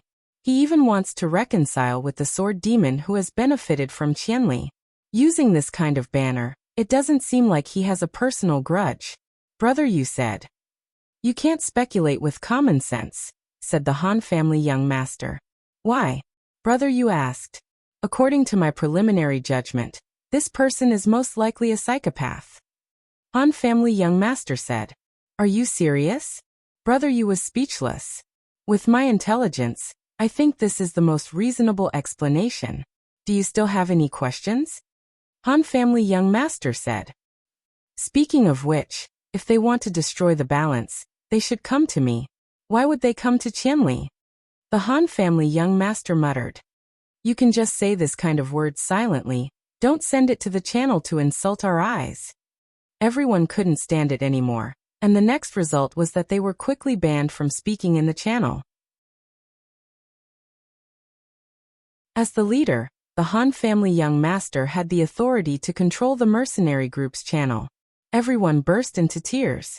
Unable to send messages, they could only bury their heads and hurry. Sword Demon still had something to remind them, but the channel was banned, so he could only private message them one by one. Be careful, they will find me, and maybe they will find you guys too. The moment they received this message, they all looked back at the same time. It was chilly, and they couldn't help but quicken their pace. At the tavern, Sword Demon arrived first, followed by Brother Yu, Unscathed in Battle, and Han family young master. After waiting for another half an hour, Yu Tian Shenming arrived. Originally, he was with Unscathed in Battle, but after 2 days, he thought he was already very familiar with Forest Shade City, so he began to act alone. As a result, now that he was asked to come to a designated area, it took him 15 minutes longer than the others. But looking at the way he walked in, it seemed like he had completed an amazing feat, and his face was full of satisfaction. Everyone just arrived, right? Yu Tian Shenming really thought he came quite fast. Everyone was speechless. Okay, Sword Demon, tell us the situation in detail. Brother Yu couldn't wait to prepare his notebook. The situation is that you have been surrounded. Suddenly someone at the table interrupted and answered. The 5 people were shocked and looked around. Sure enough, many players at the table had already stood up and looked at them. After the person at the table took off his mask, Sword Demon immediately recognized him. It's you. The guy sitting at the table of Sword Demon, and the others was actually the priest in the woods just now. Cloud City's champion mercenary group doesn't seem to be very efficient. Does it take so long for 5 people to gather? Yi Xiaowu said. The 5 people were a little confused for a moment. How did they get surrounded for no reason? In the mercenary channel, Han family young master sent a message and asked, someone was followed when they came over? Everyone quickly responded. System reply, blocking. Everyone was about to go crazy when Han family young master said again, the ban has been lifted. I believe this Sword Demon has roughly told you what happened. We came here to confirm your attitude towards Qianli's drunkenness that broke the balance, Yi Xiaowu said. What's the situation? Everyone was discussing nervously in the channel. There's no reason for him to know that we were gathering here in advance. He must have followed one of us and was led here. Han family young master said. It's easy to ambush these people now. No one will pay too much attention to going in and out of the tavern. This guy covered his face and sat next to us without us noticing. It's not surprising that he covered his face now, Sword Demon said. Before this, we only saw him in a hurry. We really couldn't recognize him with his face covered. This guy even deliberately changed his equipment. The clothing styles in the game were considered monotonous. It would be strange if no one wore the same clothes as you on the street. Even if Yi Xiaowu wore the same priest outfit as before and sat next to them, he might not be able to alert Sword Demon, let alone now that he had changed his clothes. What do we do now? Can we fight our way out? Brother Yu asked.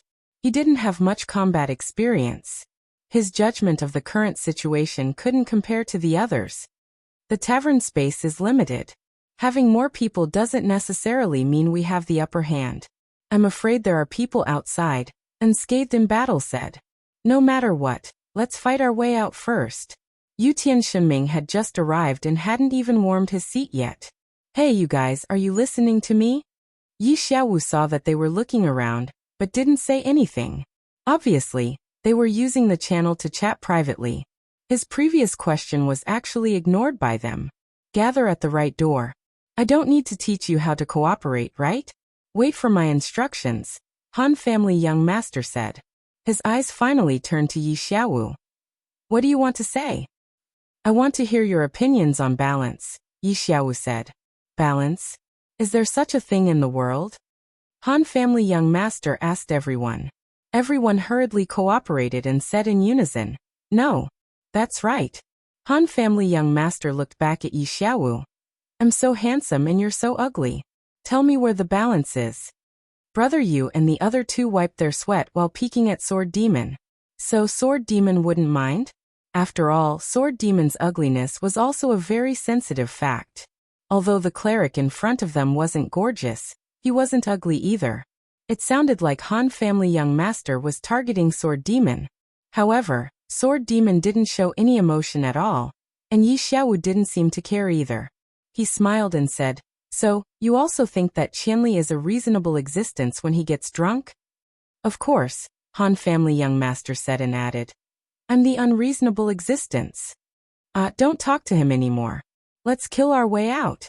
The other people in the channel had already gone crazy. Yi Xiaowu shook his head. His eyes skipped over Han family young master and fell on the other three people. Then what about you guys?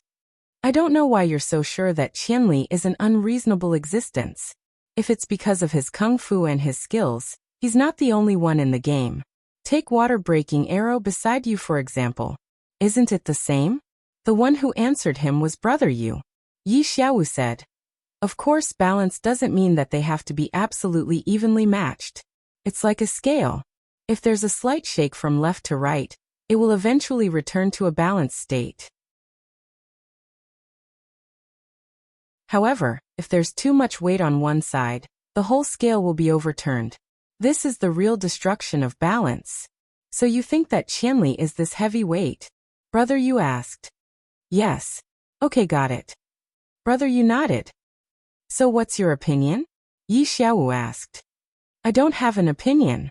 I just want to know. You continue. Brother Yu didn't plan to pay attention to Yi Xiaowu anymore. He calmly waited for Han family young master's order to kill. Then what about you two? Yi Xiaowu looked at Unscathed in Battle and Yu Tianxinming. Talking about these big theories is a headache and disgusting, Unscathed in Battle said. Yeah, we don't care about these things. In short, if we hang out with Qianli, we'll get good equipment. Yu Tianxinming picked up his feet and put them on the table. He showed his boots to Yi Xiaowu. This pair of yours isn't. You exchanged it with the waist dance boots.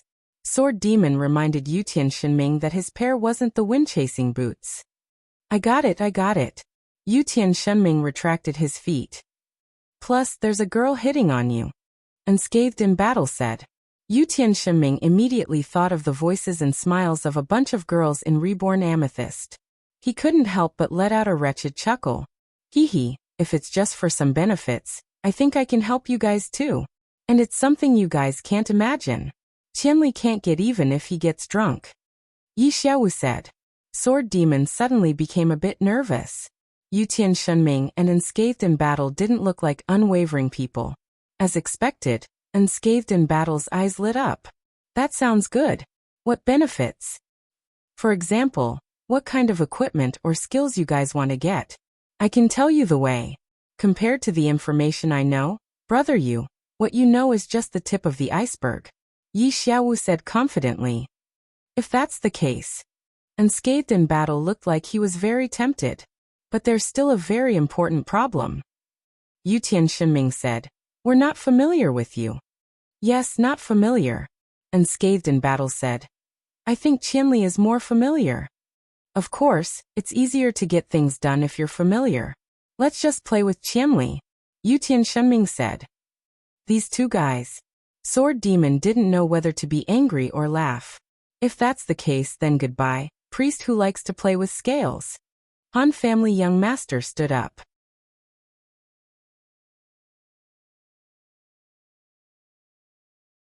Chapter 530. The Han family young master stood up and said, goodbye, which was undoubtedly a signal. As soon as he finished speaking, Zhan Wuxiang's but was practically glued to the bench as he charged out. He didn't care whether he was crashing into an enemy or not. In any case, with his ferocity, he charged straight to the door and cleared a path of blood. His ferocious behavior would undoubtedly attract most of the enemy's attention. In technical terms, the enemy's aggro was all on Unscathed in battle. The Han family young master raised his hand and cast a healing spell, following closely. The Sword Demon and Brother Yu were on the left and right, and Yutian Shinming was at the back. He shot an arrow backhandedly, but it was flying toward Yi Xiaowu. Although Yi Xiaowu was only a low-level cleric, his reaction was not slow. Coupled with his unparalleled familiarity with the game, he seemed to have anticipated this arrow. When Yutian Shinming released the bowstring, Yi Xiaowu was already under the table. This was completely out of Imperial Sky Shinming's expectations. How could such a cocky guy be so unsightly when it came to actual combat? Trash! Yutian Shinming threw down a very disdainful sentence, and had already rushed out of the tavern with the other four. The whole process took less than 5 seconds. It was unexpectedly smooth. My charge is too fierce, thought Unscathed in battle. It's all thanks to me that we can get out. Their teamwork is so good. There are no mistakes at all. Brother Yu also praised. As a person who was not outstanding at all, but in a team where everyone was outstanding, he liked to emphasize the team's contribution. There is no ambush outside. The Sword Demon was relieved. He had just dropped a level. How could it be possible that he didn't feel bad at all? However, there were priorities. It wasn't the time to feel heartache just now. Right now he was trying to escape from the encirclement. His goal was to escape from losing a level. This time he succeeded. However, he had already lost a level before, so he was both happy and sad at the same time. Of course, it wasn't over after they left the tavern. The group continued to run, and they purposely chose to run through complicated alleys.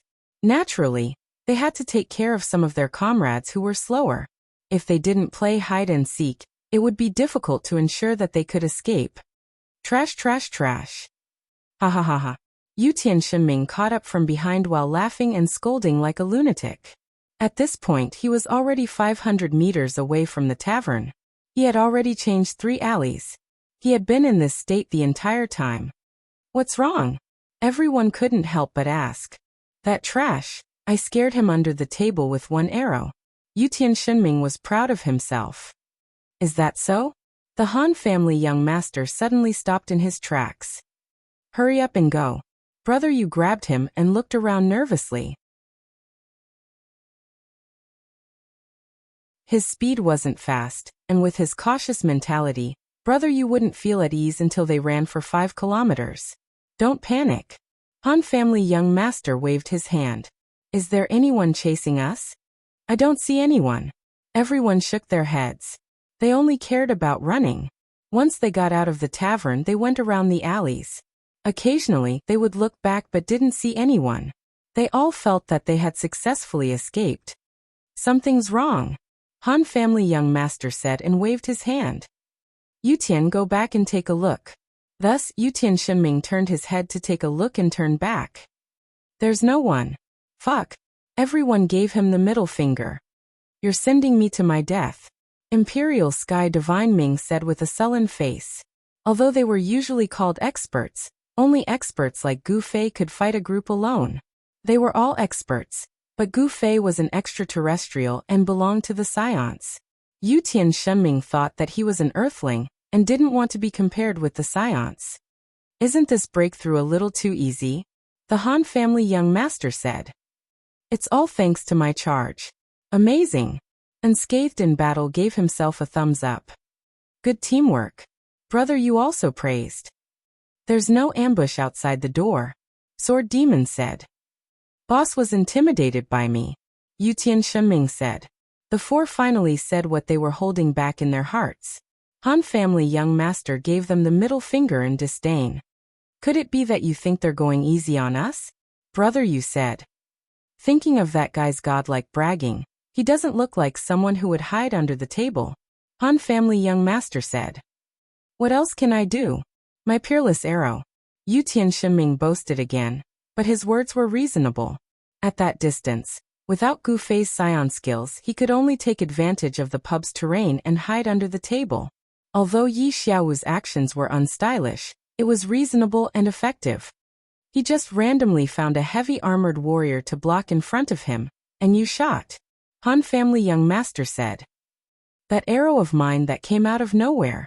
Sudden my ass. Even a level 36 cleric has the time to hide under the table. How could it be sudden? Han family young master interrupted. That guy already expected Yutian Shenming's arrow, but didn't take any precautions. In the end he dodged in such a sorry state. That's what you mean, right? Brother Yu concluded. Han family young master nodded his head. What does this mean? It means that those guys who thought they were his subordinates were just pretending. Han family young master said. What do you mean? Yutian Shenming didn't understand. Brother, this drink is on me. Take the red packet and do me a favor. When you hear me speak, stand up and look at that table. Han family young master patted Yutian Shenming and said. The other four looked at each other. Buying drinks and giving red packets was just an example given by Han family young master. Everyone understood what he meant.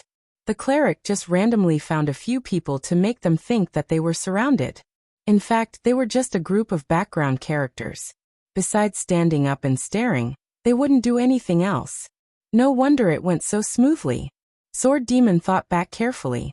During the process of their escape, they really didn't see any players who stood up to stop them. If they really planned it beforehand and decided to stop us, even if we could escape, we wouldn't come out unscathed. Unscathed in battle said. After all, experts still had awareness. And it seems like there are really no pursuers. Brother Yu said. They had been standing here talking for a long time, but there really wasn't even a shadow behind them. It really wasn't that easy to get rid of them. Good boy, even I was fooled. Han family young master sneered. Why did he do that? The others were confused. If you guys weren't in such a situation, would you guys sit there and listen to him? Han family young master said. Everyone came to a realization. Indeed, if they weren't in such a situation, who would have the patience to deal with him one by one? If they saw that he was an enemy who had just killed Sword Demon, they would just go up and kill him. They could talk later. Yi Xiaowu also said the same thing to Broken Arrow in the tavern. Alright, let's leave. Those guys are all experienced veterans. I'm afraid they'll soon notice that there's a problem. Yi Xiaowu said to Broken Arrow. Okay. Broken Arrow nodded in response. Not long after the people from Child Elite Group left the tavern, the two also left in a hurry. These people all have this kind of attitude. This Qianli is really good at making friends when he's drunk. Yi Xiaowu sighed. He's a good person. Although he's passionate about PK, most of it is through the channels of wanted missions. Broken Arrow said. I know. Yi Xiaowu nodded. But unreasonable is still unreasonable. Since I can't get rid of him directly, I can only become his opponent to restrict him. Although his friends aren't on the same level as him, it's still very difficult to fight them head-on. Water Broken Arrow said. Yeah, so we also need some helpers.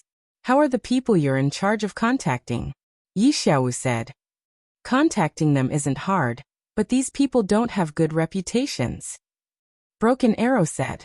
I know, we're only borrowing their strength to restrict Qianli.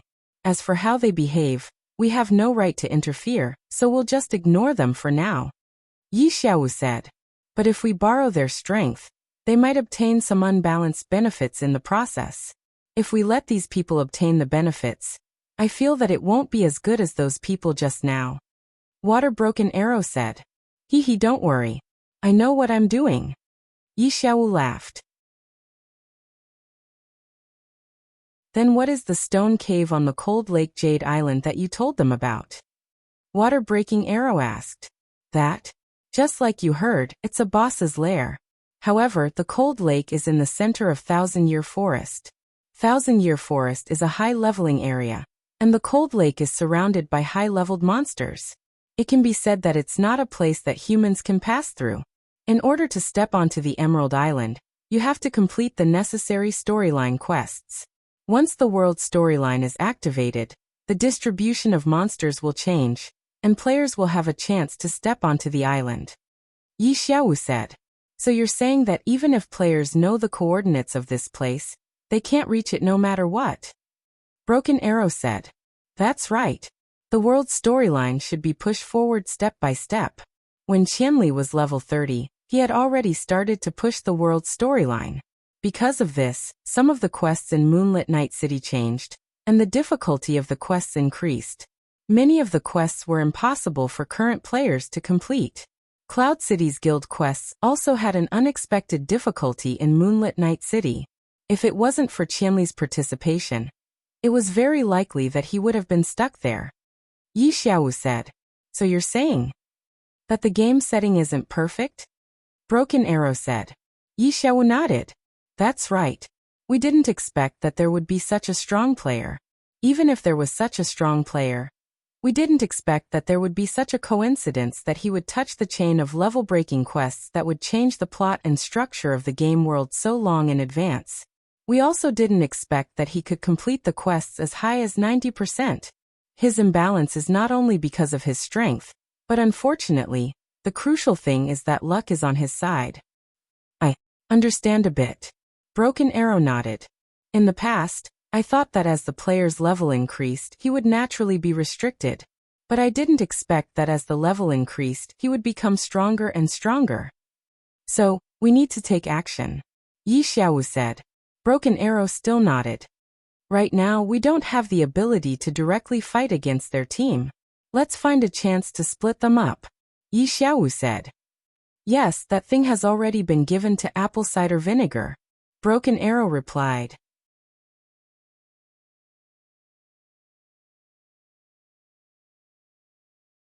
Chapter 531. When the 5 people from Child Elite Group returned to the tavern, Yi Xiaowu and Broken Water Arrow were nowhere to be seen. They looked around. Although they couldn't remember what the people who had surrounded them looked like, their eyes betrayed them. After all, in terms of appearance, there were 2 people from Child Elite Group who were definitely not strangers. Without hesitation, Han Family Young Master picked a table at random and asked.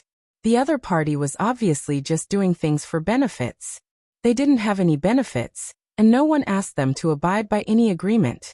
When the 5 people went up to ask, they immediately told them. Just as Han Family Young Master expected. These people were all found by the cleric on the street. However, these people didn't speak clearly, especially when it came to what benefits they had been given. Everyone avoided talking about it. They changed tables a few times, but they didn't get anything from this question. That guy's confidence doesn't look like he's faking it. The 5 people sat at another table and began to ponder. There's actually someone who knows more about the game than me? Brother Yu was shocked. He didn't think he was a top expert in actual combat, but in terms of knowledge, he had always been full of confidence. This confidence wasn't arrogance. Even if you randomly pulled a player from the street, as long as they had some experience in the game and said Brother Yu's name, they wouldn't doubt Brother Yu in this aspect. At most, they would laugh at his hobby. But today, there was such a person who said that what Brother Yu knew was just the tip of the iceberg, and he said it so confidently. The damage Brother Yu suffered wasn't any lighter than Sword Demon's loss of level. It was considered an internal injury. Seeing how these people are hiding and refusing to say anything, I'm afraid that the benefits given to them aren't easy to obtain. Sword Demon said. At least it's not alcohol or money. He made a similar promise to us. He didn't want us to stand on Qianli's side. Unscathed in Battle said. He also talked about balance again and again. Although players are concerned about this, his attitude and tone. Yutian Shenming also said. They were all people who had seen the world. The 5 of them looked at each other and said in unison, "People from the game company? If it's someone from the game company, he can completely meet all of the above conditions." Sword Demon nodded. Brother, you also let out a long sigh. If the other party was an internal member of the gaming company, then what he knew was only the tip of the iceberg. The Parallel World was a very despicable game. The information provided by the developers was pitifully little, so every time the players discovered a new piece of equipment, a new quest, or a new skill, they would advertise it everywhere as if they had discovered the American continent. It was true that the game maintained a sense of novelty, but it lacked actual information about the future, which made the players' anticipation waning. Whether this was a good or bad thing had become a controversial issue. But if he's from the game company, how could he appear in this form? Brother Yu was puzzled. Yeah, they probably couldn't apply for an account, right? Even if he had done something to enter the game, he should have done it sneakily. How could someone as arrogant as this guy be? Does he think we can't see that he's an internal member? Yu Tianxinming said. Also, if he's really confident that he knows everything about the game, I'm afraid he's not at the normal level. I feel like he's at least at the chief planner level. Brother Yu said. But that might not be the case, right? If he has the intention, as an internal member, he might be able to collect more information.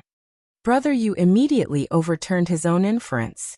It was most likely because he thought of his own hobbies. If he's really an opponent like this. Sword Demon only said half of his sentence before everyone looked at each other again. Normal methods won't be able to defeat him. Level isn't important to him at all. His most powerful weapon is information. Han Family Young Master concluded. Hey, what about the question I was talking about? Why would a person like this appear in the game? Yu Tianxinming said. If he's sneaking into the game, he wouldn't bother with the problem of whether or not Qianli is breaking the balance. He wouldn't expose his position in front of the players. If he's not, then if he really wanted to deal with Qianli, he could just ban his account. Why would he come into the game and organize the players to fight against him? Brother Yu analyzed the impossibility of a person like this in the game. The few of them shook their heads. They all felt that the appearance of this person was a little strange. No matter what, let's report this problem to the GM first. Brother Yu began to send messages. The GM also had a separate channel. Although it was basically automatic replies, this was the only channel for players to report problems to the system.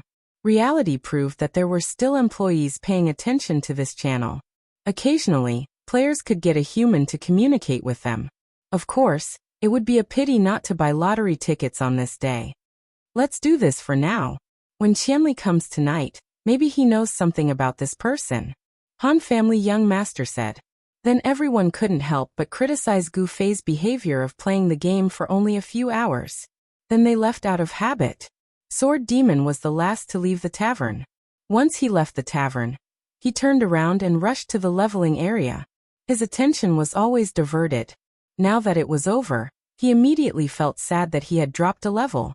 Sword Demon felt that he was really unlucky. If he dropped a level, then so be it. But he had dropped a level twice, and it was infinitely close to dropping 2 levels. The last time was when he was almost level 31, and he dropped back to level 29. This time, when he was almost level 42, he dropped back to level 40. This kind of simple and straightforward method of dropping a level without considering the amount of experience gained had become a competition of luck to a certain extent. Sword Demon was of course the most unlucky kind. He dropped 1 level as if he was 2 levels. Sigh. Sword Demon sighed and looked up at the sky. Fallen leaves were often seen in Forest Shade City. If a tornado couldn't bring up a few leaves, it would be a waste of this great forest. At this time, there were fallen leaves falling in the sky. Sword Demon stared blankly, feeling that these fallen leaves were really fucking in line with his mood. Sword Demon sighed again. He was about to bury his head and continue to walk forward. The moment he lowered his head, he suddenly found that the fallen leaves in the sky suddenly rolled up with the wind. Sword Demon indeed didn't have Gu Fei's skills, but it would be too outrageous to think that he was also a novice in terms of actual combat experience. After playing for so long, How could a person who always paid attention to improving himself not pay attention to the accumulation of experience? At this time, the leaves suddenly rose up, but there was clearly no change in the direction of the wind. This was something falling. It was an attack. It was already amazing to be able to make such an inference, but after all, Sword Demon's reaction was a little slow. There was already a tingling pain on his shoulder. He didn't have time to look back. He suddenly rushed forward, turned 45 degrees sideways, and rushed toward the closer wall. When he leaned against the wall, he suddenly turned around. The dagger was already in his hand, and as he turned around, a cold light flashed. The person behind him quickly retreated and avoided Sword Demon's attack. After sticking out his tongue, he looked at Sword Demon and smiled sinisterly. Your reaction is very fast. Who are you? Sword Demon had already guessed the origin of the other party. In this strange place, the person who suddenly attacked him was most likely the priest's accomplice. Hee, haven't we already met once before? The other party was still laughing. Sword Demon's heart trembled. He had already guessed who this person was. It was the thief who had suddenly appeared behind him in the forest. And that speed was definitely a skill. If it was a few days ago, Sword Demon wouldn't know what it was, but now that he had also joined the Assassin League, he had the opportunity to choose. He clearly remembered that a certain skill was described as shake the afterimage and flash behind the opponent in an instant. At the same time, Sword Demon also thought of someone who knew this skill that Gu Fei had mentioned. Apple cider vinegar? Asked Sword Demon. The other party nodded, and his expression began to become gloomy. He stared at Sword Demon like he was staring at prey. A guy who had PK more than 1,600 players, his rich PK experience was needless to say. Such an opponent couldn't be careless at all. Sword Demon's mind was also highly focused. Although he knew that it hadn't been long since he left the tavern, and his companions might be nearby, he had no intention of calling for help. Although the opponent's sneak attack gave him a bit of an advantage, the opponent didn't bring any help. After all, this was just a one-on-one fight. Sword Demon's pride didn't allow him to call for help in such a situation. He had always been used to playing the role of someone who was shouted help, not the one who called for help. Should I use Misty Ambush? Misty Ambush's skill was perfectly parked there, waiting for Sword Demon to use it. But just as he had this idea, he found that apple cider vinegar's posture had changed. He lowered his center of gravity, and just like the water-breaking arrow, he was very low, as if he was going to lie on the ground. He also knows the weakness of this skill. Sword Demon saw it. Obviously, the priest who was familiar with the game information had revealed this information to them. This kind of information might need to be summed up after many fights, but now the other party had obtained it effortlessly. If not, why did they always say that the war of the 21st century was a war of intelligence? But in comparison, the water-breaking arrow was clearly better than apple cider vinegar. Up until now, he was still confident that he could dodge when Sword Demon used his skill, but apple cider vinegar, in order to guard against this skill, had already laid on the ground in advance. He really didn't care about his image at all. But how much better was he? Sword Demon couldn't help but smile bitterly. He didn't know when, but his back had already tightly pressed against the wall behind him. There was no other reason than that he also didn't have the confidence to dodge apple cider vinegar's shadow maneuver. I really envy Qianli and the other's superior reflexes. Sword Demon couldn't help but sigh.